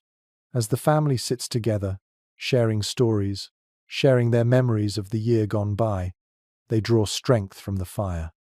It is not just the warmth it provides, but the way it binds them together, offering a space for connection, for togetherness, for comfort. The winter months are often described as a time of solitude, a time for individuals and families to retreat inward, to reflect, to prepare. But in the warmth of the fire, the peasants understand that it is also a time for community, a time to share, to care for each other, to strengthen the bonds that will carry them through the coming months. The fire, though flickering low as the night deepens, is still a steady presence in the home. Its glow is a reminder that they have made it through the hardest part. They have endured, and they will continue to endure, season after season. As the family gathers around the fire, you notice how the conversation shifts. It's no longer about the challenges of the harvest or the uncertainty of the weather. Now, it is about the simple joys of life, the quiet moments of peace, the hope for the coming spring, the memories of seasons past. There is no rush, no urgency to the conversation. It is a moment of quiet reflection, of contentment, of knowing that the work of survival has been done, and now they can simply be. Historians often describe the resilience of medieval peasants as something more than physical endurance. It was their ability to adapt, to find peace in the rhythms of the seasons, to live in harmony with the land, and to find strength in the quiet moments that truly defined them. The fire, ever steady, is a symbol of that resilience. It is the heart of the home, the place where life continues, where the work of survival is both acknowledged and celebrated. The hearth is where the peasants find rest and rejuvenation, where they can come together and share in the warmth of family, community, and the steady certainty that the cycles of life will continue.